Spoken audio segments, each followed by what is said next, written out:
SuperTalk Mississippi media production.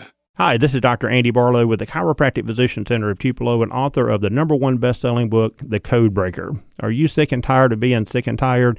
Then call my office at 662-844-1414 and order my new book, The Code Breaker.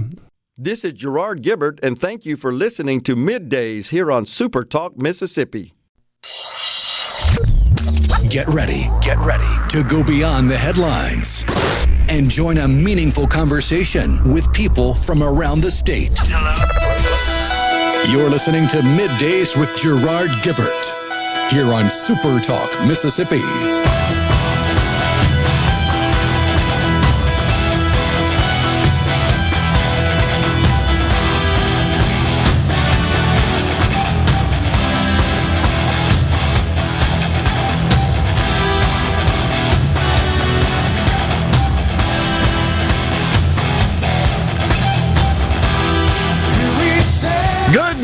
Everyone, and welcome to MidDays SuperTalk Mississippi. I'm your host, Gerard Gibert, along with Rhino in the Element Wealth Studios, guiding you through the middle of your day with facts, fodder, and fine music on this gorgeous Friday Eve. How about that weather? We are blessed with some beautiful weather here in the state of Mississippi, and speaking of which, it was a Chamber of Commerce day for cruising the coast. That was really pretty cool. I'm telling you, Rhino, I'm estimating, just eyeballing, double the crowd size relative to last year. It was impressive. Lots of folks, lots of people having a good time there on the Biloxi Town Green, looking at all those classic cars, and the owners of those vehicles are...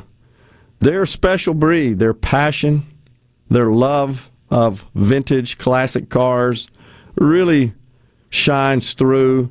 And just overall, what a fantastic event, and just a whole bunch of fun, and really appreciate all the great work by the SuperTalk team who makes it possible. Houston McDavid and, of course, Alex Payton. And Scary Gary, make it all possible. We were down there, the SuperTalk RV, the bus parked right behind the Element Wealth Studio set, atop a stage of a few feet above the town green there. What a great venue we had. I could see the cars, the crowd, of course, through a little opening just on the side of the casino there. Could see the Hard Rock, could see the beautiful Gulf. It was just fantastic.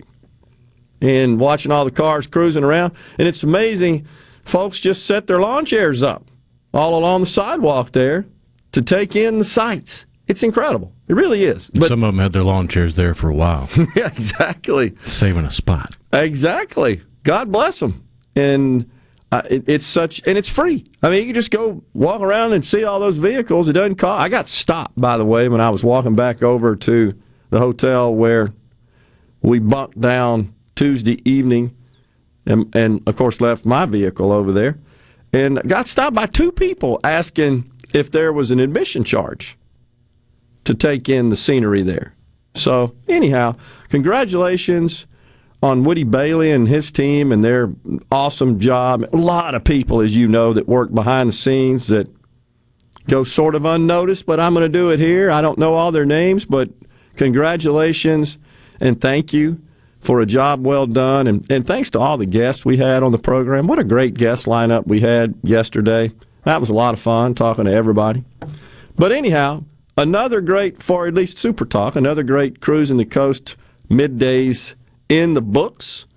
And of course, the event extends out through Sunday. The Beach Boys performing this evening at the Beau Rivage Theater, and tomorrow as well. How cool was that to have Mike Love on the program the other day? I'm still kind of a little bit floating on air on that one. It's just neat, I think. So, and they'll be performing tonight and tomorrow, and again, looks like great weather in store. So get on down to the Mississippi Gulf Coast and take it in.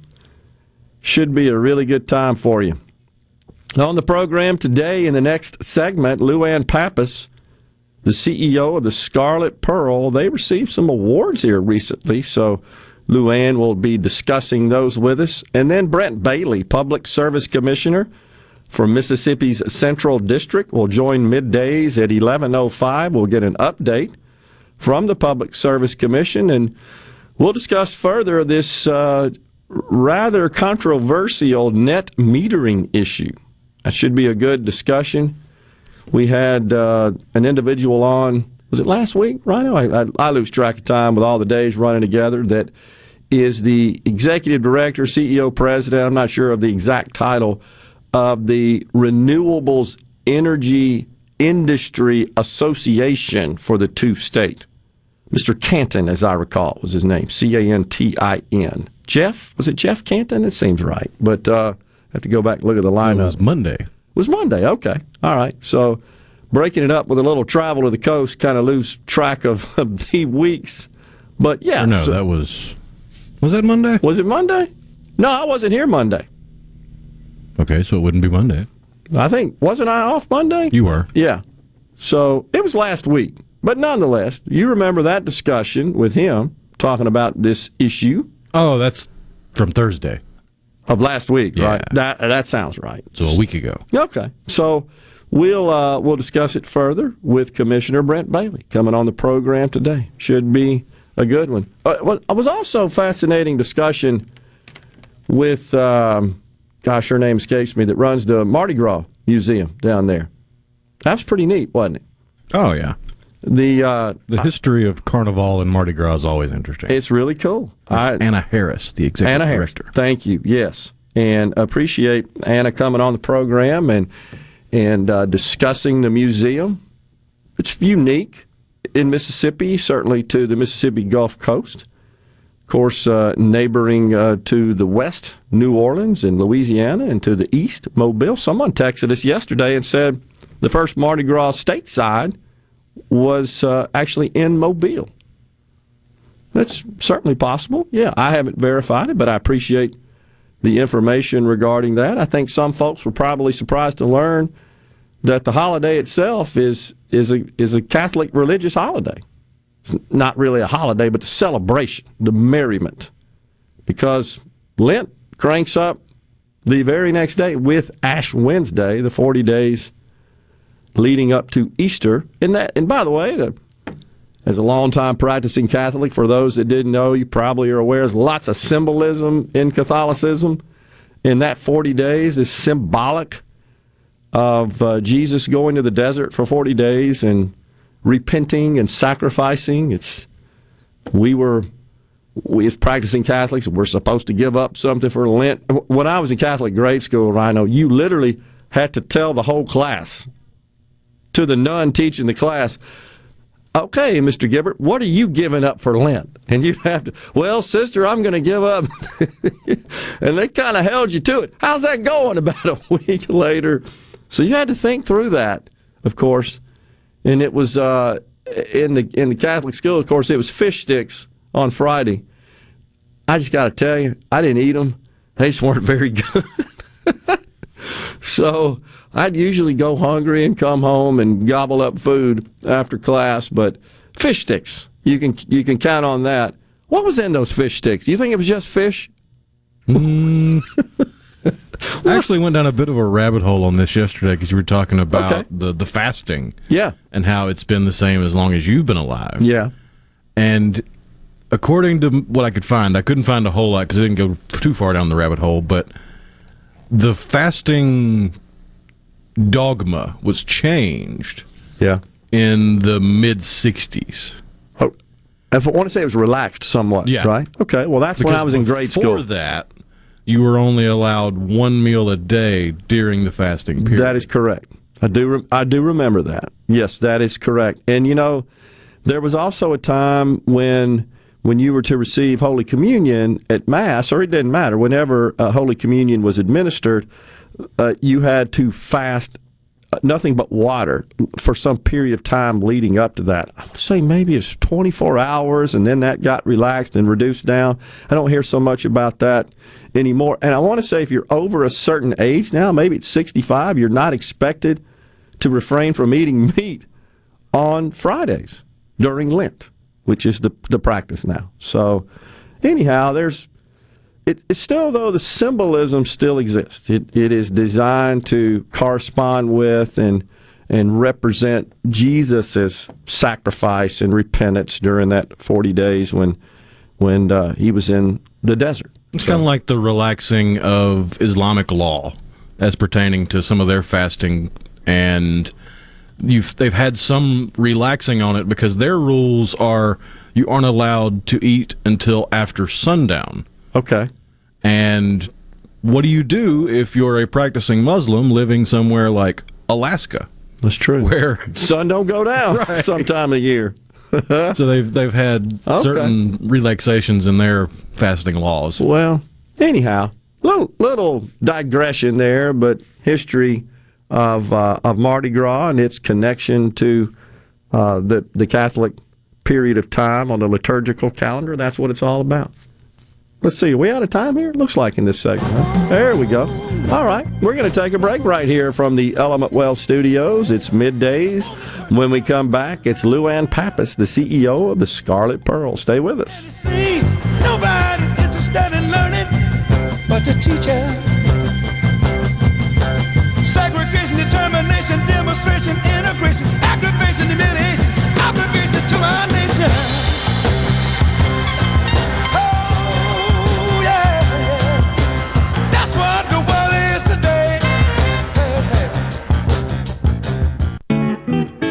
Magnolia Health is made for Mississippi. A statewide network of specialists and primary care physicians at more than 17,000 locations, community outreach programs, and quality jobs for nearly 400 Mississippians.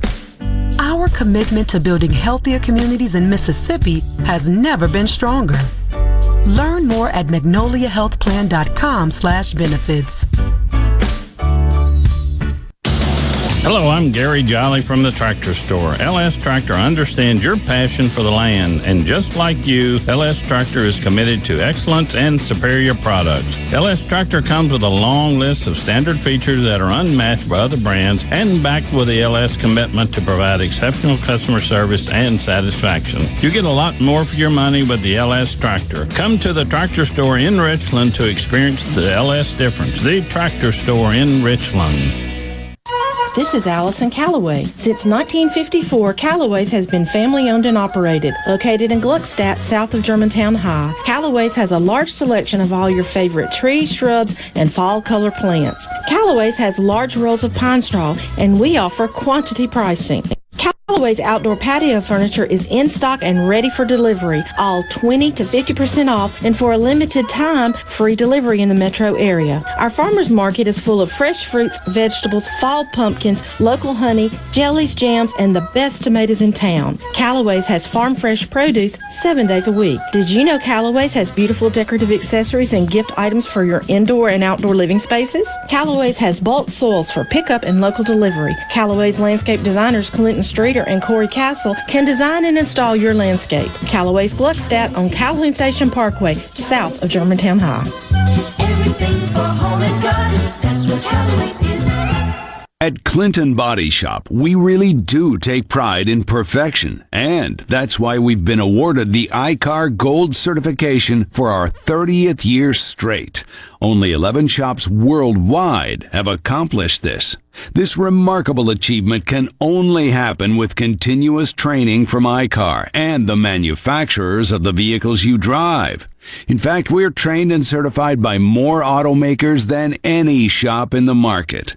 At a time when insurers are pushing more than ever for discounted and shortcut repairs that save them money, why not insist on Clinton Body Shop, where you get an an OEM certified repair using certified parts. If an insurer tries to steer you somewhere else, tell them you want the shop that's certified by the manufacturer of the car you drive. We're located in Clinton and Richland, or online at clintonbodyshop.com.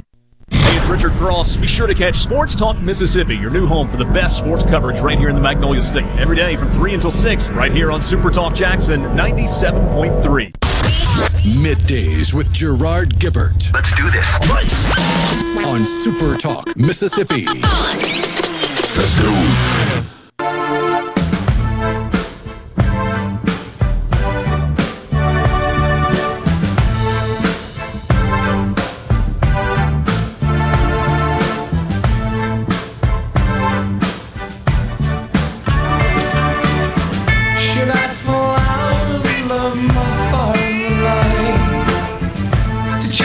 Welcome back, everyone, to Middays, Super Talk Mississippi, live from the Element Well Studios. Joining us now, LuAnn Pappas, CEO of the Scarlet Pearl. LuAnn, good to see you again.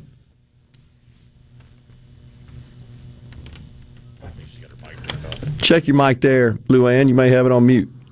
There we go. Good to see you. Yeah, I got you now. Great. So, wanted to have you on because we caught the press release, which, golly, really showcased the success of the Scarlet Pearl. You guys took away a whole bunch of awards as awarded by Casino Player Magazine. Tell us about that, LuAnn. Well, you know, we've been open 7 years now, and each year we seem to achieve more awards, but it's a testament certainly to the family that owns Scarlet Pearl, and more importantly, the team that works here. That is totally awesome. So I'll just, for the benefit of our audience, best overall service. You took first place awards in these categories: best overall service, best seafood, best late night dining, best casino cocktail service, best pizza, best coffee shop. So again, these facilities are a lot more than just a casino, and that's the point here. You've got all of these other restaurants and amenities and attractions, such as the Ami Pizza, right? You got the Ami Pizza Parlor there on the property. Did I pronounce it correctly? Correct. Yes, you did. You did good. And Lounge Nasherie, which is the 24-hour coffee shop. At Scarlet Pearl, we just keep on adding amenities because it's all about the entertainment, which is a full service experience. Yeah. So while you're having fun in the casino playing the games, you've also got the best seafood, Scarlet Steaks and Seafood, third straight year. That's quite an accomplishment, given all the fine restaurants, especially seafood restaurants in the casino community down there on the coast. Best late night dining, Butler's Bar and Lounge, second straight year. So congratulations. This is awesome. And I know behind the scenes, a lot of effort, a lot of work, a lot of creativity, planning, and commitment to excellence and to provide the best experience. That's what really customers look for. I talk about this when I'm speaking all the time. People are looking for the best experience. That's what they want. That's what keeps them coming back. That's correct. The overall experience and their interactions with people. You need to be friendly, you need to be clean, you need to be safe. Yeah, absolutely. So how's it going? I know you and I spoke quite a bit during the pandemic era, and things were kind of topsy-turvy, of course. You guys were recovering fairly rapidly, as I recall, when you started reopening and making the entire facility available basically to 100% capacity. How's it been progressing since then? What do you see now versus pre-pandemic? Are you kind of back to that level or maybe exceeding that? We're actually exceeding pre-pandemic. This year, I think every person that was running any business, was perplexed by what are you actually going to do this year, given we were up all against last year with a lot of the money that was flowing pretty freely. We were pleasantly surprised. We are actually on par with last year, and last year was a 22% increase over the prior year. Wow. So you're not at this point, LuAnn, you're not seeing any of the impact of the various economic challenges, inflation, the price of gas, which maybe affects travel, folks just cutting back on things like entertainment. You're not feeling any of that at this point? We're not feeling it yet, but I think we're all realists. You know, sometimes there's that lag in the business that we're in, but thus far, no. Something, though, that we all have our eyes on and are concerned about. Yeah. What about the traffic this week and the activity this week with cruising the coast going on? Are you slammed? I hope so. You should be.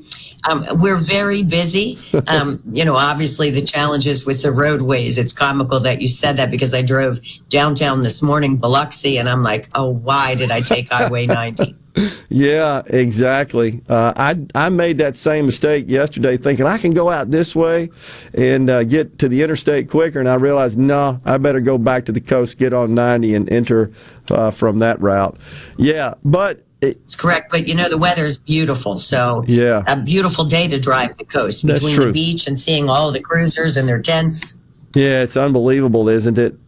So, you know, somebody said yesterday, I can't remember who I was interviewing on my show, said that this is such an important week to the hospitality industry, to the casino, the gaming industry, obviously the restaurant industry, that a lot of folks who do earn a fair amount of their income on tips, for example, this makes their year. Is that the way you see it as well? Certainly in anyone in the hospitality business on the coast. You know, This is a historical event for us. It gets bigger and bigger every year. You know, I was even a little concerned about this year, given the gas prices and some of the things we've just talked about. It does not appear from what we see that that's impacted cruising the coast in any way. And again, the beautiful weather. Yeah. It's just gorgeous. Well, it's such a good way just to get away from all the trials and tribulations of life in general and all those challenges. And you got to recharge. You know, you got to have a little enjoyment and a little fun, no doubt. And we all need that. And I can't think of a better way, especially as you indicated, LuAnn, with the fantastic weather.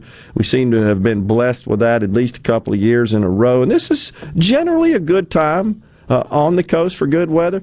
We dodged a bullet. We are keeping those in our thoughts and prayers in Florida that endured the wrath of Ian. But there was a while when it was churning out there in the Gulf, we thought it might be headed our way, and that would have kind of ruined our day and our week for sure. But we're fortunate in that respect, and it's just such a great event for the entire Gulf Coast. It is. It certainly is. So, any plans on the boards for your property owners? Any projects that you can talk about and share with us with respect to expansion or new amenities or anything coming out in the future? Well, interesting that you ask. We started construction, back in January, a total refurb of our 24-hour cafe under the oak. It has been painful to say the least because we suffer the same challenges that anyone does ordering anything today. Sure. The lead time and then the delays, and you know, it's not one thing, it's always another, but we're getting ready. Fingers crossed, if we can get a truck in from Texas, that we might be able to open before the end of October. But we were supposed to open Memorial Day weekend, then 4th of July, then Labor Day, and here we are with this fabulous space that doesn't have furniture. So is it directly related to shortages, supply chain challenges, such as furniture? Yes, it is definitely supply chain challenges, because we're also redoing every room in our hotel. Okay. And that's something that we thought would be complete by now. But again, it's whether it's furniture and case goods for the hotel or furniture and goods for the, and again, it's not the construction piece, it's getting in the things that you order on the day they said it was going to be delivered. Incredible. I mean, it's so very frustrating. Yeah, I was just saying it's frustrating because you approve it, you budget it, you allocate financing and funding for it, and then you can't get it. And you can't get it done. So it's like, I got money, I'm ready and willing to write the checks, and then nobody can provide the service, the products, and everything else you need to make it a reality. Yeah, we're looking for a light at the end of the tunnel because certainly, you know, we have a history in 7 years of redoing most outlets frequently, Okay. or building new spaces, but it is becoming increasingly challenging. I don't see when it's going to get better. We never thought it was going to get this bad, but it's the cost of food, which mostly now is the direct result, again, of labor issues and transportation and cost. Yeah. So, the costs keep going up, but you always want to keep the property enhanced and upgraded. But at the end of the day, you're at the mercy of suppliers. Yeah, and something that I know also has to be a concern is that you have to repair and maintain things, and sometimes you need products, you need parts, you need components for that as well. And if those are constrained, that could put a crimp in your ability to fully operate. I'm going to give you a great example. A great example of what you just said. You talked about a Me Pizza. It has this fabulous ice cream counter, and it serves sorbets and every different flavor made in-house. Yesterday, the fan goes. We were told 6 months to get a fan. I said, well, I'm sorry, let's just buy a new one, until I found out how long it takes to get a new one. So I'm looking at this fabulous case at the entrance, and all we need is a fan, and we can't get it. It's just crazy. Well, we got to do something to create an environment that boosts supply. I hope the people in government get this message, because it's going to start to hamper great companies like yours' ability to operate at full capacity, and that affects everybody in the economy as a result. LuAnn, congratulations. That's correct. Thank you. Appreciate it. I do have one other plug I have to put in for the property. This week, we're celebrating with all of the associates because we are on the short list for the gaming conference in Las Vegas for North American Property of the Year. That's awesome. Well, congratulations on all the awards and this nomination as well. We'll talk to you soon. Thanks, LuAnn. Appreciate it. Thank you. Have a good day.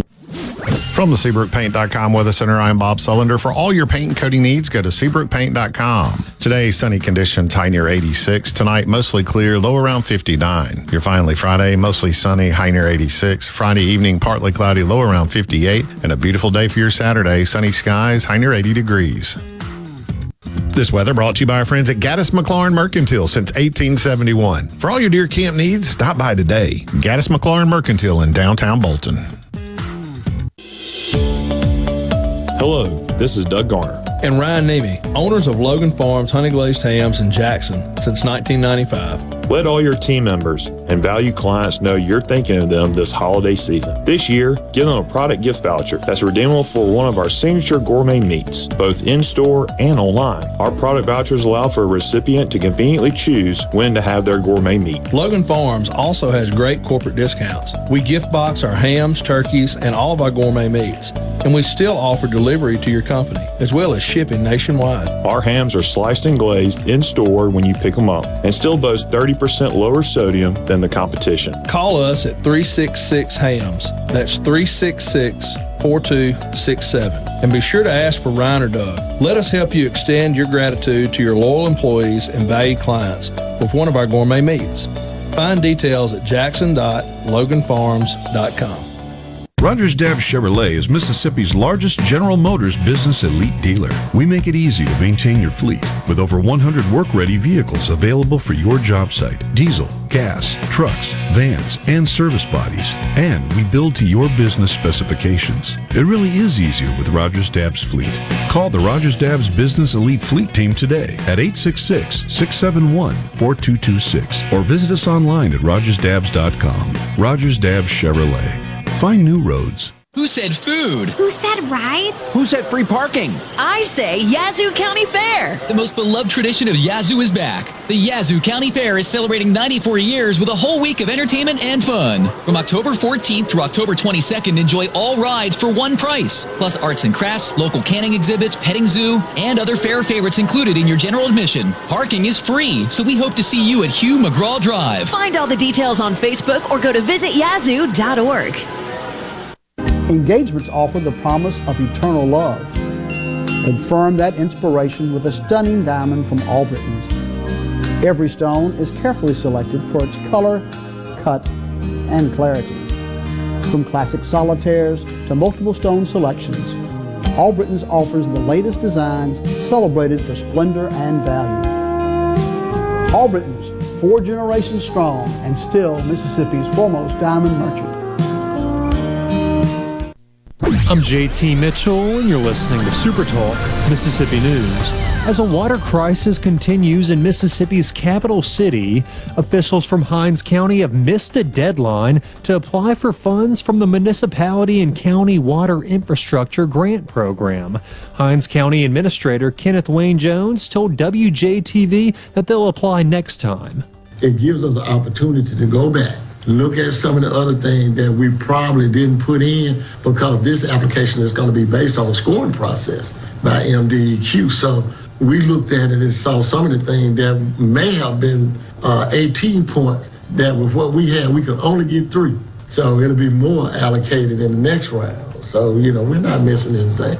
The next round of funds won't be allocated until spring of 2023. And the city of Jackson has reached its 95th homicide of the year after a man allegedly ran over his girlfriend in his car. Join Mississippi's handyman Buddy Slowick every Saturday from 10 till noon as he broadcasts live from the Mississippi Construction Education Foundation studio. Contact MCEF today, leading the way in training, credentials, and job placement. Looking for something fun you and your family can do this weekend? Join Rebecca Turner every Wednesday from 2 to 3 p.m. during Good Things to learn more about statewide events and happenings. Sponsored by the Mississippi Main Street Association.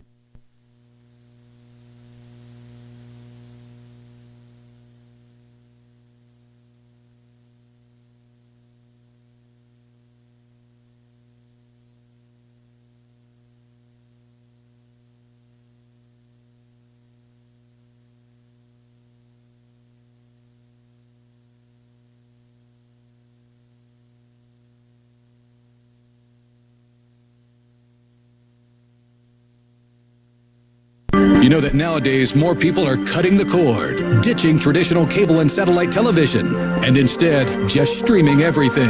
With SuperTalk Mississippi Media Digital's over-the-top advertising, you can get your business seen on streaming TV. SuperTalk Mississippi Media Digital's highly trained and trusted team can show you how your ad dollars can go further to reach a more targeted audience. Call 601-991-2305 or go to stmmdigital.com to get started today. Bring it on! Middays with Gerard Gibert. It is on! On SuperTalk Mississippi.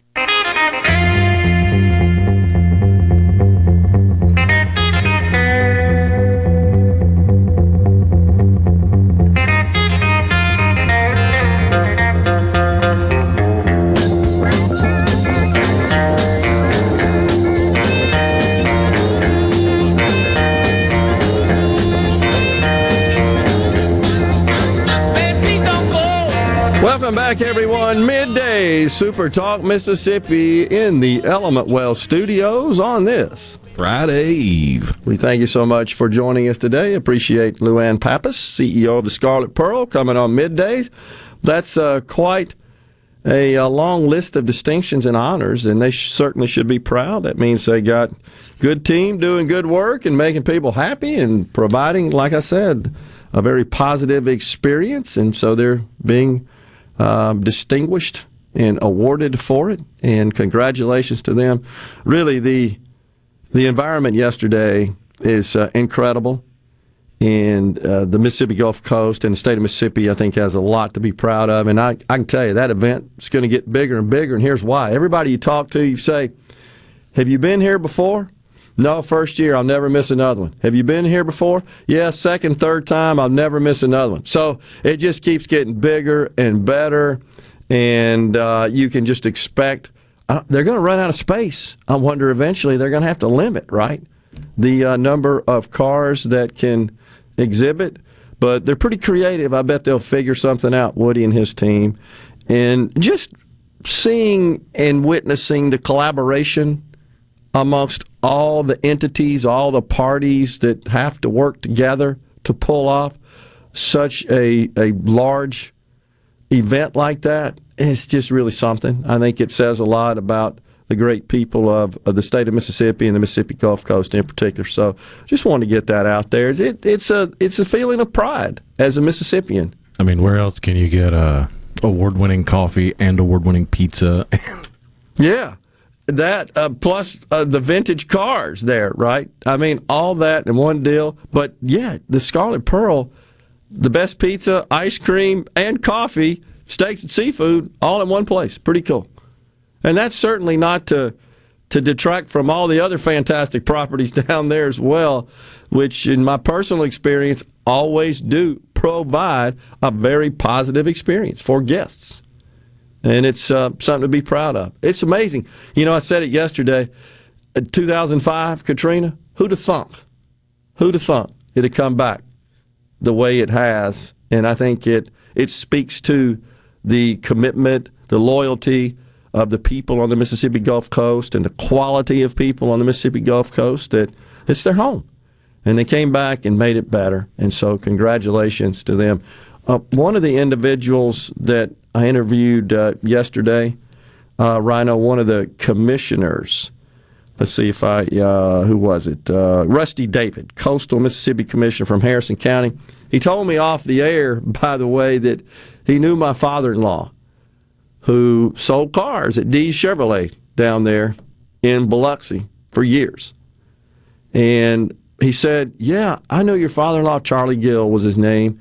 He said, Charlie Gill could sell you a car whether you wanted it or needed it or not. You were going to buy a car. So, well, that's what you get paid to do. You're a salesman. So he was, man. He just had that bigger-than-life personality, lit up the room, beautiful smile, and just the type of person you want to do business with, and really took care of you.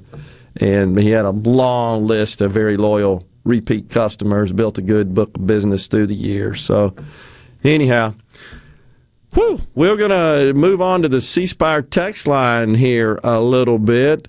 Mose says, Gerard, there was only one reason Mr. Canton was for the proposed net metering rule and incentives. His industry would profit from it. He doesn't care that the incentives would come out if others come out of others' pockets. Well, I hear you, Mose, but let's ground ourselves here in reality. That's what he gets paid to do. So he's not a lawmaker. He is essentially a lobbyist, is what he does. That's what they do. He represents the interest of an industry. So I can't fault him for that.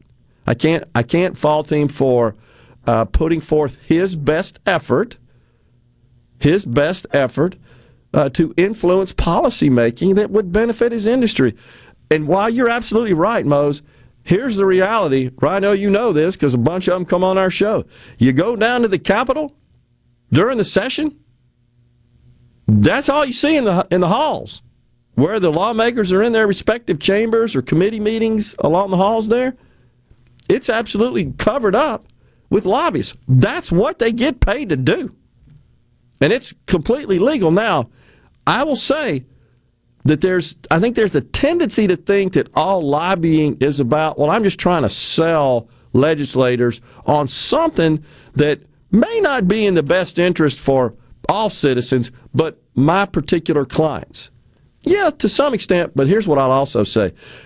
The real value, I think, in lobbying and lobbyists is education, because they're educating these people who are making these laws about things that they're just not familiar with, because it's a giant, complex world, and they come from various perspectives in industries or just operations that the members of the legislature just don't know a lot about. So they have to get educated on it so they can craft good law, good policy. That's really what has to do a lot of it as well, and I think we got to keep that in perspective. But so I can't fault Mr. Canton for that. I did, however, I think I confronted him with some reasonable questions about the value proposition of the net metering, and in particular the allocation of half of the money here, the grant money, to low-income households. And I did, I feel like, asked a fair question about that, which is, well, gee, if the goal here is to shift more to renewable energy away from fossil fuels energy and to sort of greenify the nation, and in this case, the state, why do we care who's using that? Who's doing that? Why is that only valuable if it comes from a low-income household? It seems like we'd want everybody to adopt that, right? So, and I don't know that he really ever offered a concrete, logical explanation for that, honestly, Rhino, and that's fine. But we do have Brent Bailey on the program, Public Service Commissioner for the Mississippi Central District. We'll run that question by him as well, and we'll dig into the details of that. But I just wanted to, kind of distill down. You got to think about the role of lobbyists, and while it is true, they are in there, and they are registered and certified, whatever they authorized, if you will, to represent third parties and their interest to the government at the federal, the state level. That's absolutely, and other levels too sometimes, that's absolutely true in their policy making. It's also pretty important that they are a source of information to policymakers when they're crafting law. And now, what is important on the part of the policymakers, the lawmakers, is you sort of got to read between the lines and figure out, well, is this in the best interest of my constituents, of the state, the communities in general, or is this just going to benefit maybe a sliver of people and nobody else really derives any value from those laws, from those policies? And that's where it gets a little bit more nuanced and a little complicated. You just hope that our lawmakers, you hope they're savvy enough to figure out, well, this kind of makes sense overall, but now you're sort of going across the line there and you're only trying to help a very small number of people that doesn't really benefit society overall. That's where it gets, I think, off the rails a bit, and I think that's where it frustrates a lot of people. I'm not saying that doesn't go on. It absolutely does. It just absolutely does. But I think that if we had no lobbyists and no people that represented certain industries and just other elements of society and the economy, et cetera, and weren't available to provide information, to be a sounding board, to educate, it just, I think we'd end up with less effective lawmaking. I'll just put it that way. I think there's some value in that. It's just got to be kept in perspective. Speaking of bad lawmaking, I got to say this again. So the markets are down, and everybody has seen the price of gas rise somewhat over the last couple of weeks. And I heard this morning industry analysts predicting that gas may rise another 30 cents a gallon here in the short term. And that's because OPEC has said, we think we're going to produce 2 million barrels less of oil a day, which is fairly significant in the total global supply of oil. The United States consumes about 19 million barrels a day. So as a percentage of the U.S.'s production, it's a little more than 10%. Well, that's a lot. But what's frustrating, and we'll talk about this when we come back from the break, we may even have some sound for you from Karine Jean-Pierre. The president does victory laps, right? And as do his surrogates when the price declines. But now it's going up? No, he didn't have anything to do with that. It's just incredible.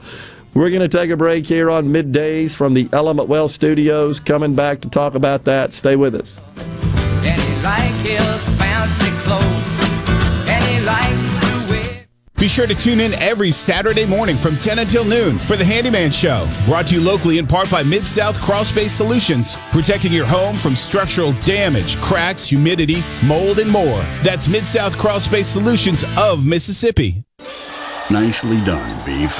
When football fans everywhere cheer for their team, they're cheering for you too.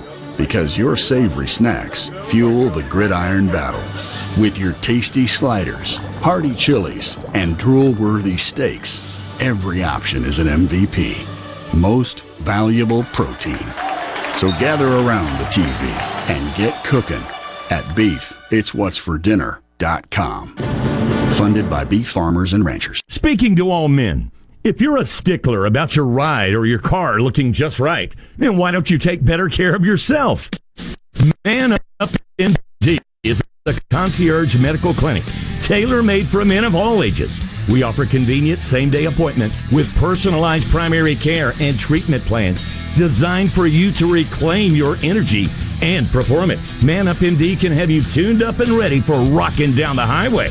Check us out online at menshealthms.com. Hey, this is Bob, and if you're like me, you like dealing with local people. Majestic Metals was founded in Mississippi in 1954 and are headquartered right in Gluckstadt. For complete metal building systems and steel roofing and siding, call the hometown folks. Majestic Metals, 800-647-8540 or online at majesticmetalsinc.com.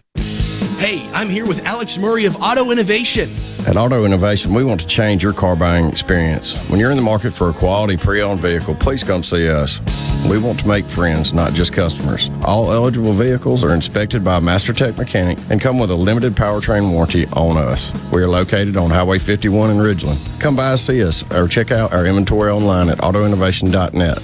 Let us change your car buying experience. Auto Innovation, Highway 51 in Ridgeland. This is the opening agri-market report. The opening of the New York Cotton Exchange, December cotton was up 30 to 83.53. March cotton was up 28 to 82.02. The open of the Chicago Board of Trade for soybeans were down 13.5 to 13.56 and a quarter per bushel. January soybeans were down 12 3/4, 13.68 per bushel. December corn was down 4 3/4 to 6.79 and a quarter per bushel. March corn was down 4.5 to 6.86 and 3/4 per bushel. At the Mercantile, December live cattle was down 10 cents to 147.85. February live cattle was down 15 cents, 151.60. November feeders down 90 to 176.42. January feeders down 37 to 177.70. And at the open, the Dow Jones down 279 points, 29,995. I'm Dixon Williams. This is SuperTalk Mississippi Agri News Network. From Kansas to Ohio, that's where you'll find Pivot Bio. From the Mississippi Delta and the Chesapeake, Nebraska and the hills of Tennessee, proving on thousands of fields across this great land. When you work the ground till the sun goes down, Pivot Bio's got a plan. Greener plants and a healthy land, use our predictable nitrogen. Wherever farmers grow, yeah, that's where we go. A ProBox has enough seed to plant 125 acres of corn. Now, if you wanted to put 40 pounds of nitrogen on those acres, you'd need 1,200 gallons of anhydrous, or 1,700 gallons of UAN, or 5 tons of urea. But what if that amount of nitrogen was already on your seed? Pivot Bio is now putting nitrogen on seed. The first company to ever apply nitrogen on seed. The nitrogen you need now on seed from Pivot Bio. Learn more at pivotbio.com. This is Ben Shapiro reminding you to listen to The Ben Shapiro Show weekday nights starting at 9 p.m. here on 97.3 Super Talk Jackson. Are we going to do this? Middays with Gerard Gibert. Keep rolling. 3, 2, 1. On Super Talk, Mississippi.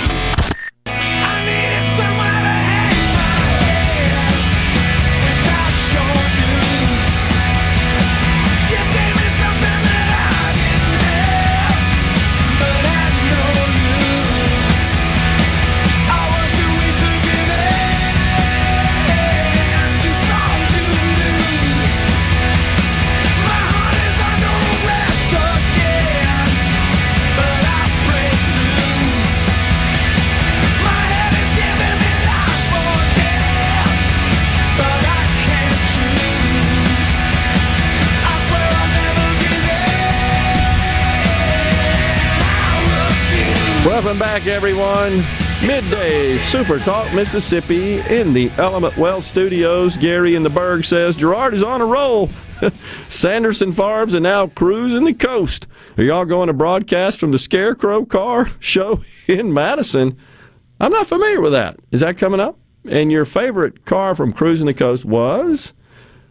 Gary, I like the 67, 68, 69 Camaros, the SS Camaros with the racing stripes and the spoiler.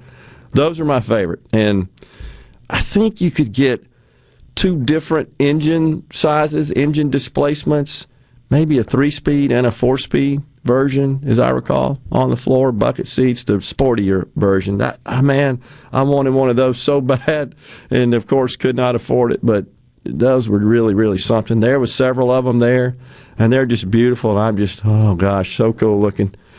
So, and Gary goes on to say, the broadcast from there was really good, was able to catch some of it. Congrats. Appreciate that, Gary. Thank you so much for the kind words. Really do appreciate that. Let's see, a couple other folks are wanting to know, Rhino, about Jackson, Hinds County, something we talked about quite a bit, submitting their applications to receive matching funds from the state under the ARPA program, a grant program. The state put together $450 million to cities and counties specifically for water infrastructure. Of course, who needs that more than the city of Jackson? And we jumped on them a bit here on the program because they did not submit their plan the first day plans were being accepted, which was September 1. Program closed the first wave, the first phase of the program, September 30th. The city I did determine, get theirs in just in the nick of time. It's the county that did not. Hinds County specifically did not get their application in. And just reading here, a statement from board president, that would be the Board of Supervisors, of course, which in Mississippi govern at the county level. President Credell Calhoun says they didn't get it in on time. We're still looking into why they didn't. Calhoun said attorneys with Mike Espy, PLLC, were responsible for submitting the application. They awarded the firm a $250,000 contract this summer to provide professional, legal, and technical guidance regarding the management of American Rescue Plan Fund. $250,000. So, I'm going to get on my soapbox here again. I'd have done it for half and a better job. No doubt. Which really wouldn't require that much. How do you find out the day after? The day after the deadline. That's on you, President. You should be on that every day. Every day. Come on. And you pay $250,000 and then you're finding out after the fact? Every day you should be on that. You should be sitting in the office. Where's our plan? I mean, seriously. So, again, guarantee you this $250,000 contract was awarded. And this is not a knock on Espy and Associates. This is a knock on the procurement process. Without competitive bidding, how do you know that's the best price? How do you know that's the best value? How do you know that's the most qualified? You don't. You just said, let's see, we got, you, $250,000, here, go do that. That's how it works. That's how procurement works in this state, folks, for so-called personal services, professional services. It is broken at every level. I will say it doesn't occur at the state level, at the agency level, nearly to the degree it does at the municipal and the county level. If you don't believe me, go to a city council meeting, go to a board of supervisors meeting, and witness them award contracts. Witness it. You'll see. It's like a slush fund. Hey, them, you, here, poof, here's money. And it's cronyism on steroids. What's even worse is, in this case, you paid them, you overpaid, and you got underserved. That's because you didn't do a valid procurement. You didn't administer a competitive bidding process to vet the best value. Sometimes that's the lowest price, sometimes it's not.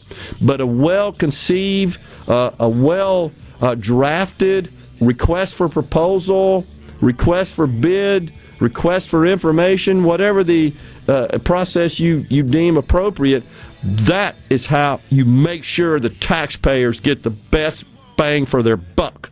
And that ain't happening in this state because of these broken, ancient personal services, no-bid procurement policies. Got to change it. I know there's members of the legislature listening to me.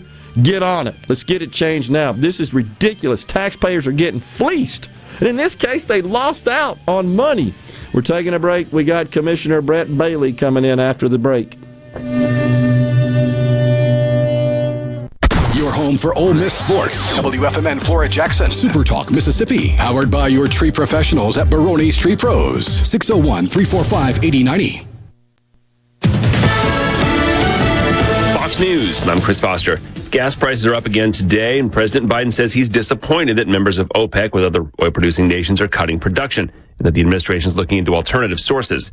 Fox's Jackie Heinrich at the White House. The Wall Street Journal headline this morning reads, U.S. looks to ease Venezuela's sanctions, enabling Chevron to pump oil. According to that report, the White House would deliver significant sanctions relief if President Nicolas Maduro resumes talks with the country's opposition leader to hold free and fair elections in 2024. President Biden's on his way to New York. The president is expected to visit IBM in Poughkeepsie. Local media report Hudson Valley officials are hoping he's going to reveal that the feds are going to make a major investment in it and other companies under the CHIPS and Science Act. The law is aimed at giving tech companies historically large grants and tax breaks. Fox's Sean Langell. The president also has Democratic Party receptions to attend in New York and New Jersey.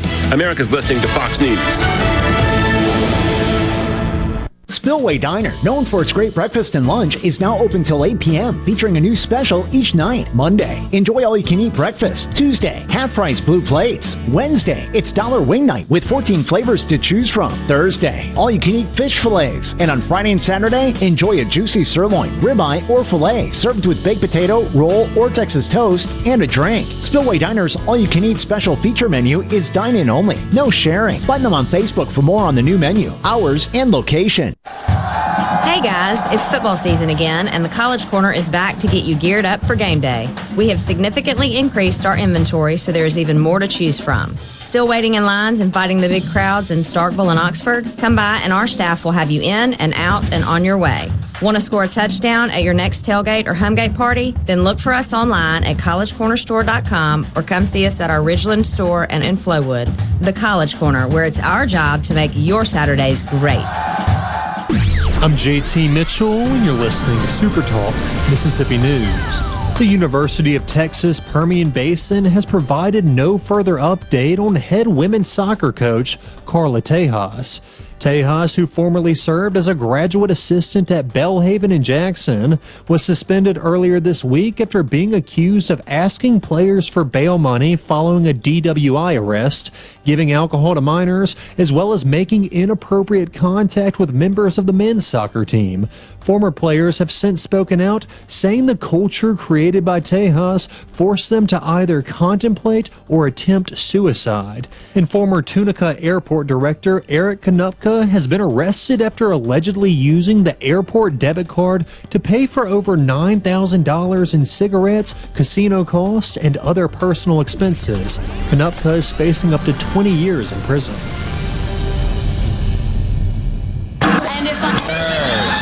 Welcome to Doghouse Living. Our guest is Bob and his wife Jenny, who started this craze. Well, while digging, I hit a gas line and blew up our house. Well, Bob, I am just blown away. No pun intended, of course. Why wouldn't you just call 811? So, the takeaway, folks, to stay out of the doghouse, call 811 before you dig. Let's make our goal 0 damages, 0 injuries. This is Jake Mangum, player for the New York Mets organization and former Mississippi State Bulldog. I've been a loyal Farm Bureau customer for years now. Why? It's simple. Because since day one, Farm Bureau has provided me with exceptional customer service and competitive insurance rates. They work hard for my business, and they'll work hard for yours. If you aren't already on the team, it's time to join Farm Bureau. Visit favrates.com for great rates on home and auto insurance, or find a local agent at msfbins.com. Farm Bureau Insurance. Go with the home team. The second season of the History Channel's popular docuseries Great Escapes with Morgan Freeman is back filming in Natchez. To celebrate Freeman and all he's done for his home state, Natchez Mayor Dan Gibson recently presented the 5-time Academy Award winner with a key to the city.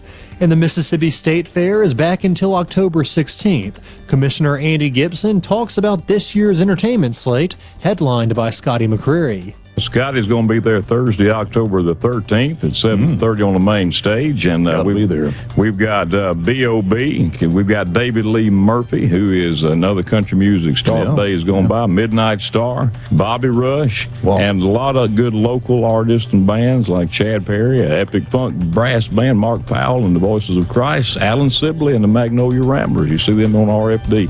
So come enjoy some of the good music we're going to have. For a full schedule of events, log on to supertalk.fm. Touchdown! Saturdays in C Spire country are sacred. Just ask the Jackson family. Dad's watched every one of his alma mater's games. But now that his daughter's graduated from her school, she doesn't want to miss her team either. Luckily, they've got fanatically fast C Spire fiber that lets them both stream at the same time, with bandwidth powerful enough to unite a house divided. Oh, come on! Welcome to C Spire country, where champions reign. Visit cspire.com/fiber for details.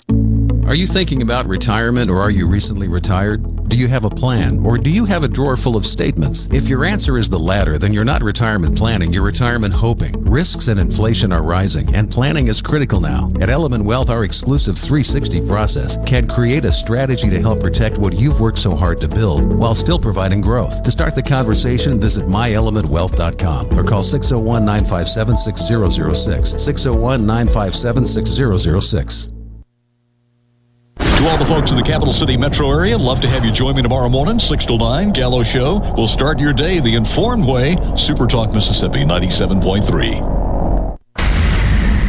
Welcome to the show that challenges you to think deeply. And look beyond political posturing. You're listening to Middays with Gerard Gibert here on Super Talk Mississippi.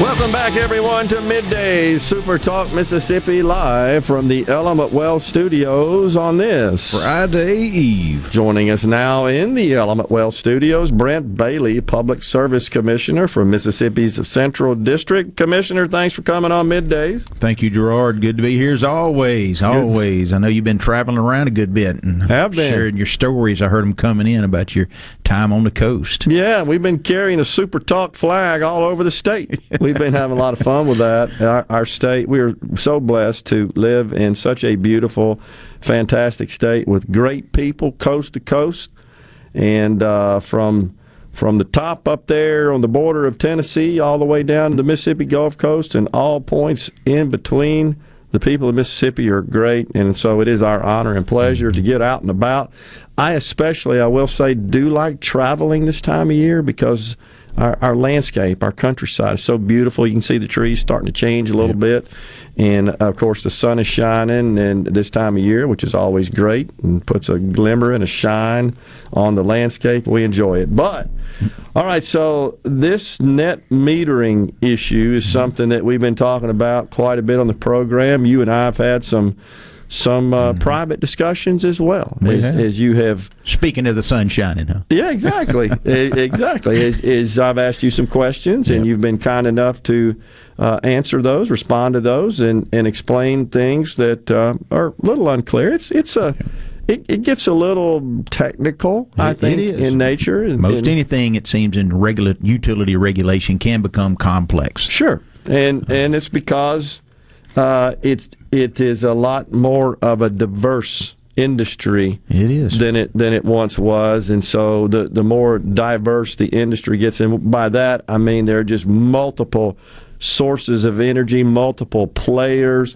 multiple routes to market. It gets complex, it gets more sophisticated, and so that kind of amplifies you guys' role as regulators. That's right. It makes that more complicated. Well, we still have our vertically integrated monopoly utilities that deliver the bulk of our power system. Today's technology and the emerging technologies we've seen and the ability to nearly seamlessly integrate that is what's opening the door for these innovations and these opportunities for economic development and investment in the state. Yeah.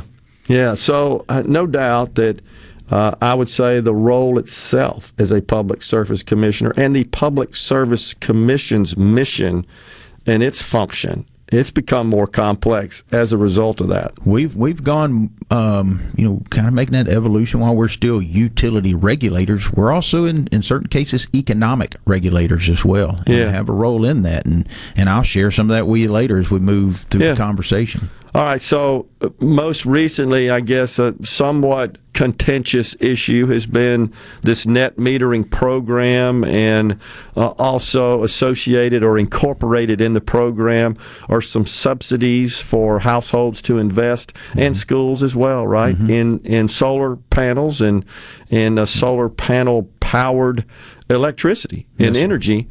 And so that's kind of come to the forefront. There are 3 public service commissioners. There are. 2 voted for this program. Including myself, yes, sir. You and PSC Commissioner for the Northern District, Brandon Presley, and then for the Southern District, Dane Maxwell, who was on the program a couple of weeks ago. Yep. He voted in opposition of this program. The governor has also expressed his opposition to this program.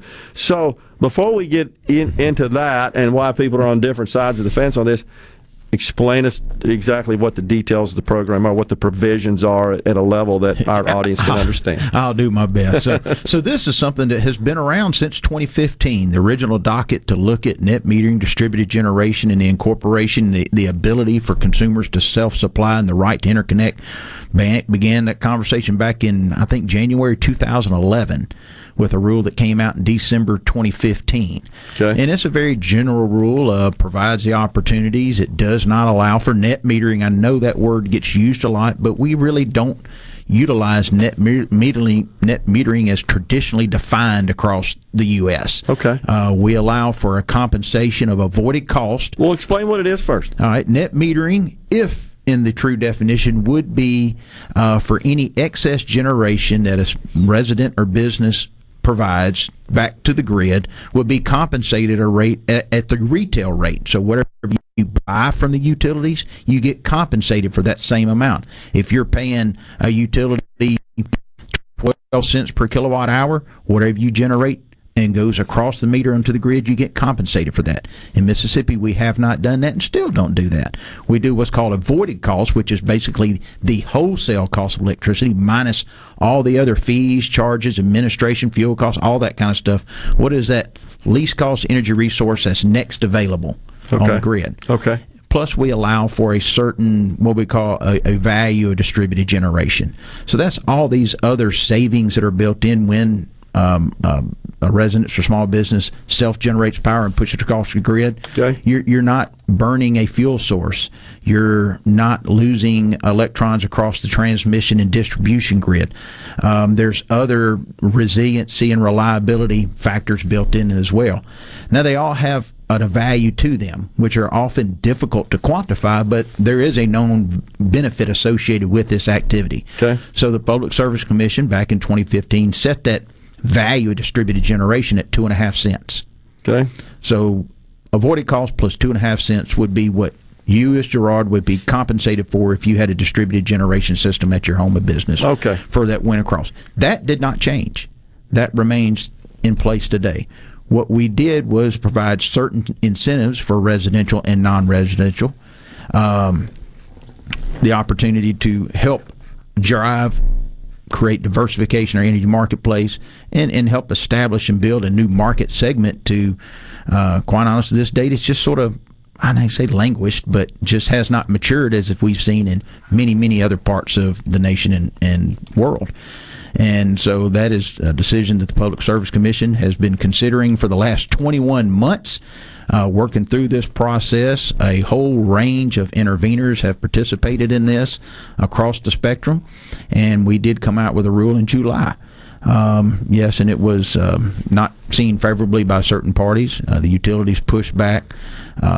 We had a rehearing. We reconsidered some of the positions. At a public hearing, right? A public hearing, that's right. And Commissioner Maxwell was on the program right after the hearing. That's right. That is right. And we went back and reconsidered some of the technical changes as well as some of the financial aspects of that as well. And we came back this past Tuesday with a much more scaled down rule, but still incrementally gets us down the path to helping give customers that choice, that option, through certain incentive aspects of that. The school component is going to be extremely valuable and important, I believe. I know throughout this process we've received letters. I've received a lot of phone calls from school leaders throughout the Central District. They're excited about this, that see the opportunity to incorporate this into curriculum, support the offset the energy needs, and that reduces the taxpayer burden.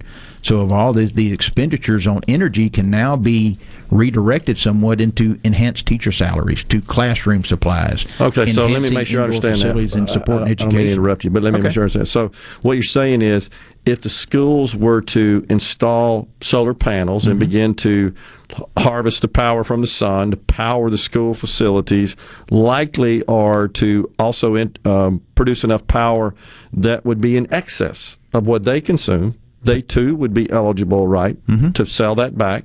Yes, sir. To the utility source, the utility electricity provider, which would bring their cost of total energy consumption down. And what you're saying is they'd have those funds available for other purposes in the school. That is right. That is right. Sort of simplified way of saying it. It's not quite that easy, but that's a very simplified way of saying that. And they've got to have special meters to go bi-directional as well, or is that? I mean, today's smart meters, advanced metering infrastructure that virtually every utility in the state has adopted and done, it can read bi-directional energy flows. So is there anything that the consumer has to do to say, hey, I want to send my excess to the power company and them send me a credit? We have an application process. It's our distributed generation interconnection.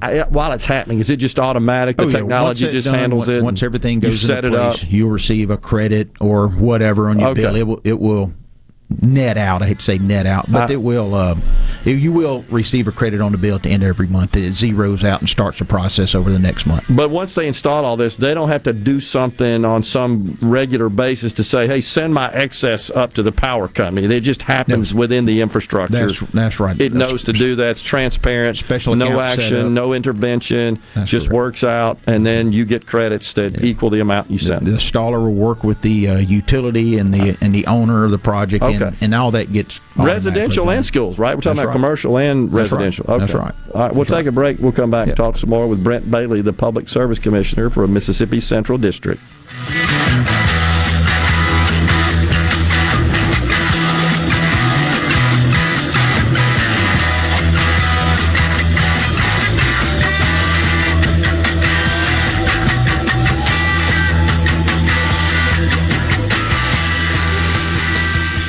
Ever feel like making an appointment with your doctor takes a lot of time, only to feel rushed through the actual appointment? Avoid the hassle at Capital Ortho, where our board-certified, fellowship-trained orthopedic surgeons are waiting to treat you immediately. With one-on-one professional and personal patient care, both you and your time matter to the staff at Capital Ortho. To schedule your same-day appointment, call 601-987-8200 or visit capitalortho.com. Hello, I'm Colonel Randy Ginn, Director of the Mississippi Highway Patrol. In 2021, MHP investigated 1,480 crashes involving commercial motor vehicles on Mississippi roadways. Many of those crashes could have been avoided. The MHP Motor Carrier Safety Division is partnering with big rig truckers to conduct safety checks across our state through the Troopers and Truckers Safety Initiative. The Department of Public Safety and the Federal Motor Carrier Safety Administration are working together with one common goal: to keep our highways safe for everyone. Thank you and drive safe. For all your glass needs, call Venable Glass Services. Glass Networks. They're here to try and steer you to use their own own glass shop. Well, you can tell your insurance you want to use Venable Glass, and there'll be no additional cost to them to get the highest quality glass. Venable Glass is locally owned and operated, and they do windshield replacement and rock repair right there in their shops, or they'll even come to you in the Tri-County area for free. That's right, free mobile service. At Venable Glass, they also do frameless and frame shower doors, mirrors cut to size and installed, picture frame glass, tables, desktops, insulated glass, plexiglass, commercial storefronts, and heavy equipment glass. Venable Glass. They'll come out and give you a free estimate. They want to work hard for your business. Venable Glass. Open Monday through Friday, 8 to 5, and on Saturday, 8 to noon. Hey, there's 2 locations too, in Ridgeland at 660 Highway 51 North and Brandon at 209 Woodgate Drive South in Crossgates. Check them out on the web at venableglass.com. Remember, for all your glass needs, call Venable Glass Services, 601-605-4443. Don't just get a job, get a career with great salary and benefits. The Mississippi Department of Corrections has just increased your salary by 10%. If you qualify, you can be a corporal, sergeant, captain, or major, with base salaries ranging from over $36,000 to over $47,000. Add to that retirement medical benefit packages up to $17,000 more, all with paid-on-the-job training not far from where you live. Visit mdocms.gov to apply today. That's mdoc.ms.gov. This is Dave Logan with Cannon Nissan of Jackson. Friendly staff, great environment, open 6 days a week. You're in, you're out, and on your way. No appointment needed. Come experience why Cannon Nissan Service Department is better than the rest. Nobody beats a Cannon deal or service. Nobody. The best made-to-order lunch is right around the corner at 4th and Gold Sports Cafe. Eat in or carry out, DoorDash or Grubhub. Call 769-208-8283. That's 769-208-8283. Once again, 769-208-8283. Gallo here with a special invitation to join us weekday morning, 6 to 9. Breaking news, quick shots, analysis, all right here on SuperTalk Jackson 97.3. Middays with Gerard Gibert. What? This is so awesome. On SuperTalk Mississippi.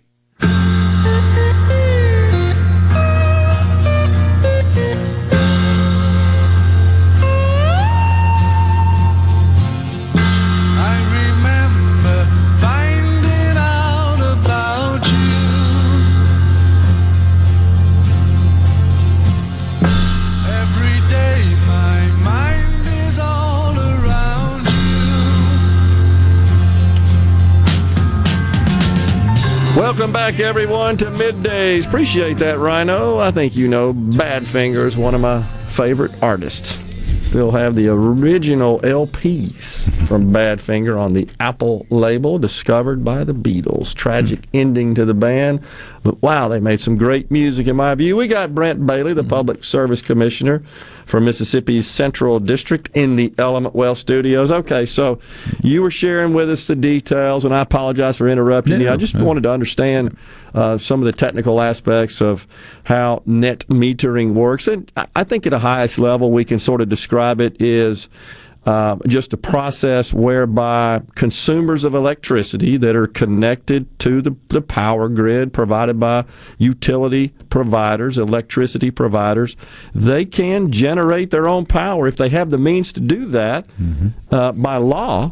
That has to be the excess, right? Has to be compensated for at a certain rate. That's right. And so that goes into the overall supply of power, right? Goes to your neighbor more than likely, who takes advantage of that. Okay. But it's to the consumer's best interest to push as little power as possible across the meter. You want to use as much of it behind the meter so you do get that full retail value. Benefit, because they're selling it back at a lower rate. That's right. However, it's true in some states. I believe Arkansas is one, right? Yeah, Arkansas next door. They dollar for dollar. Statewide net metering, both the cooperatives and investor-owned utilities. That was challenged in the courts, and the courts determined it was a valid fee, rate, charge, whatever that the utilities are have to respect. Okay, so with respect to this recent action by the PSC, really no changes fundamentally to that program, right? The net metering specifically. What the core of the program still there. The new parts are the incentive aspects of it for purchase and installation of solar panels, right? That's right.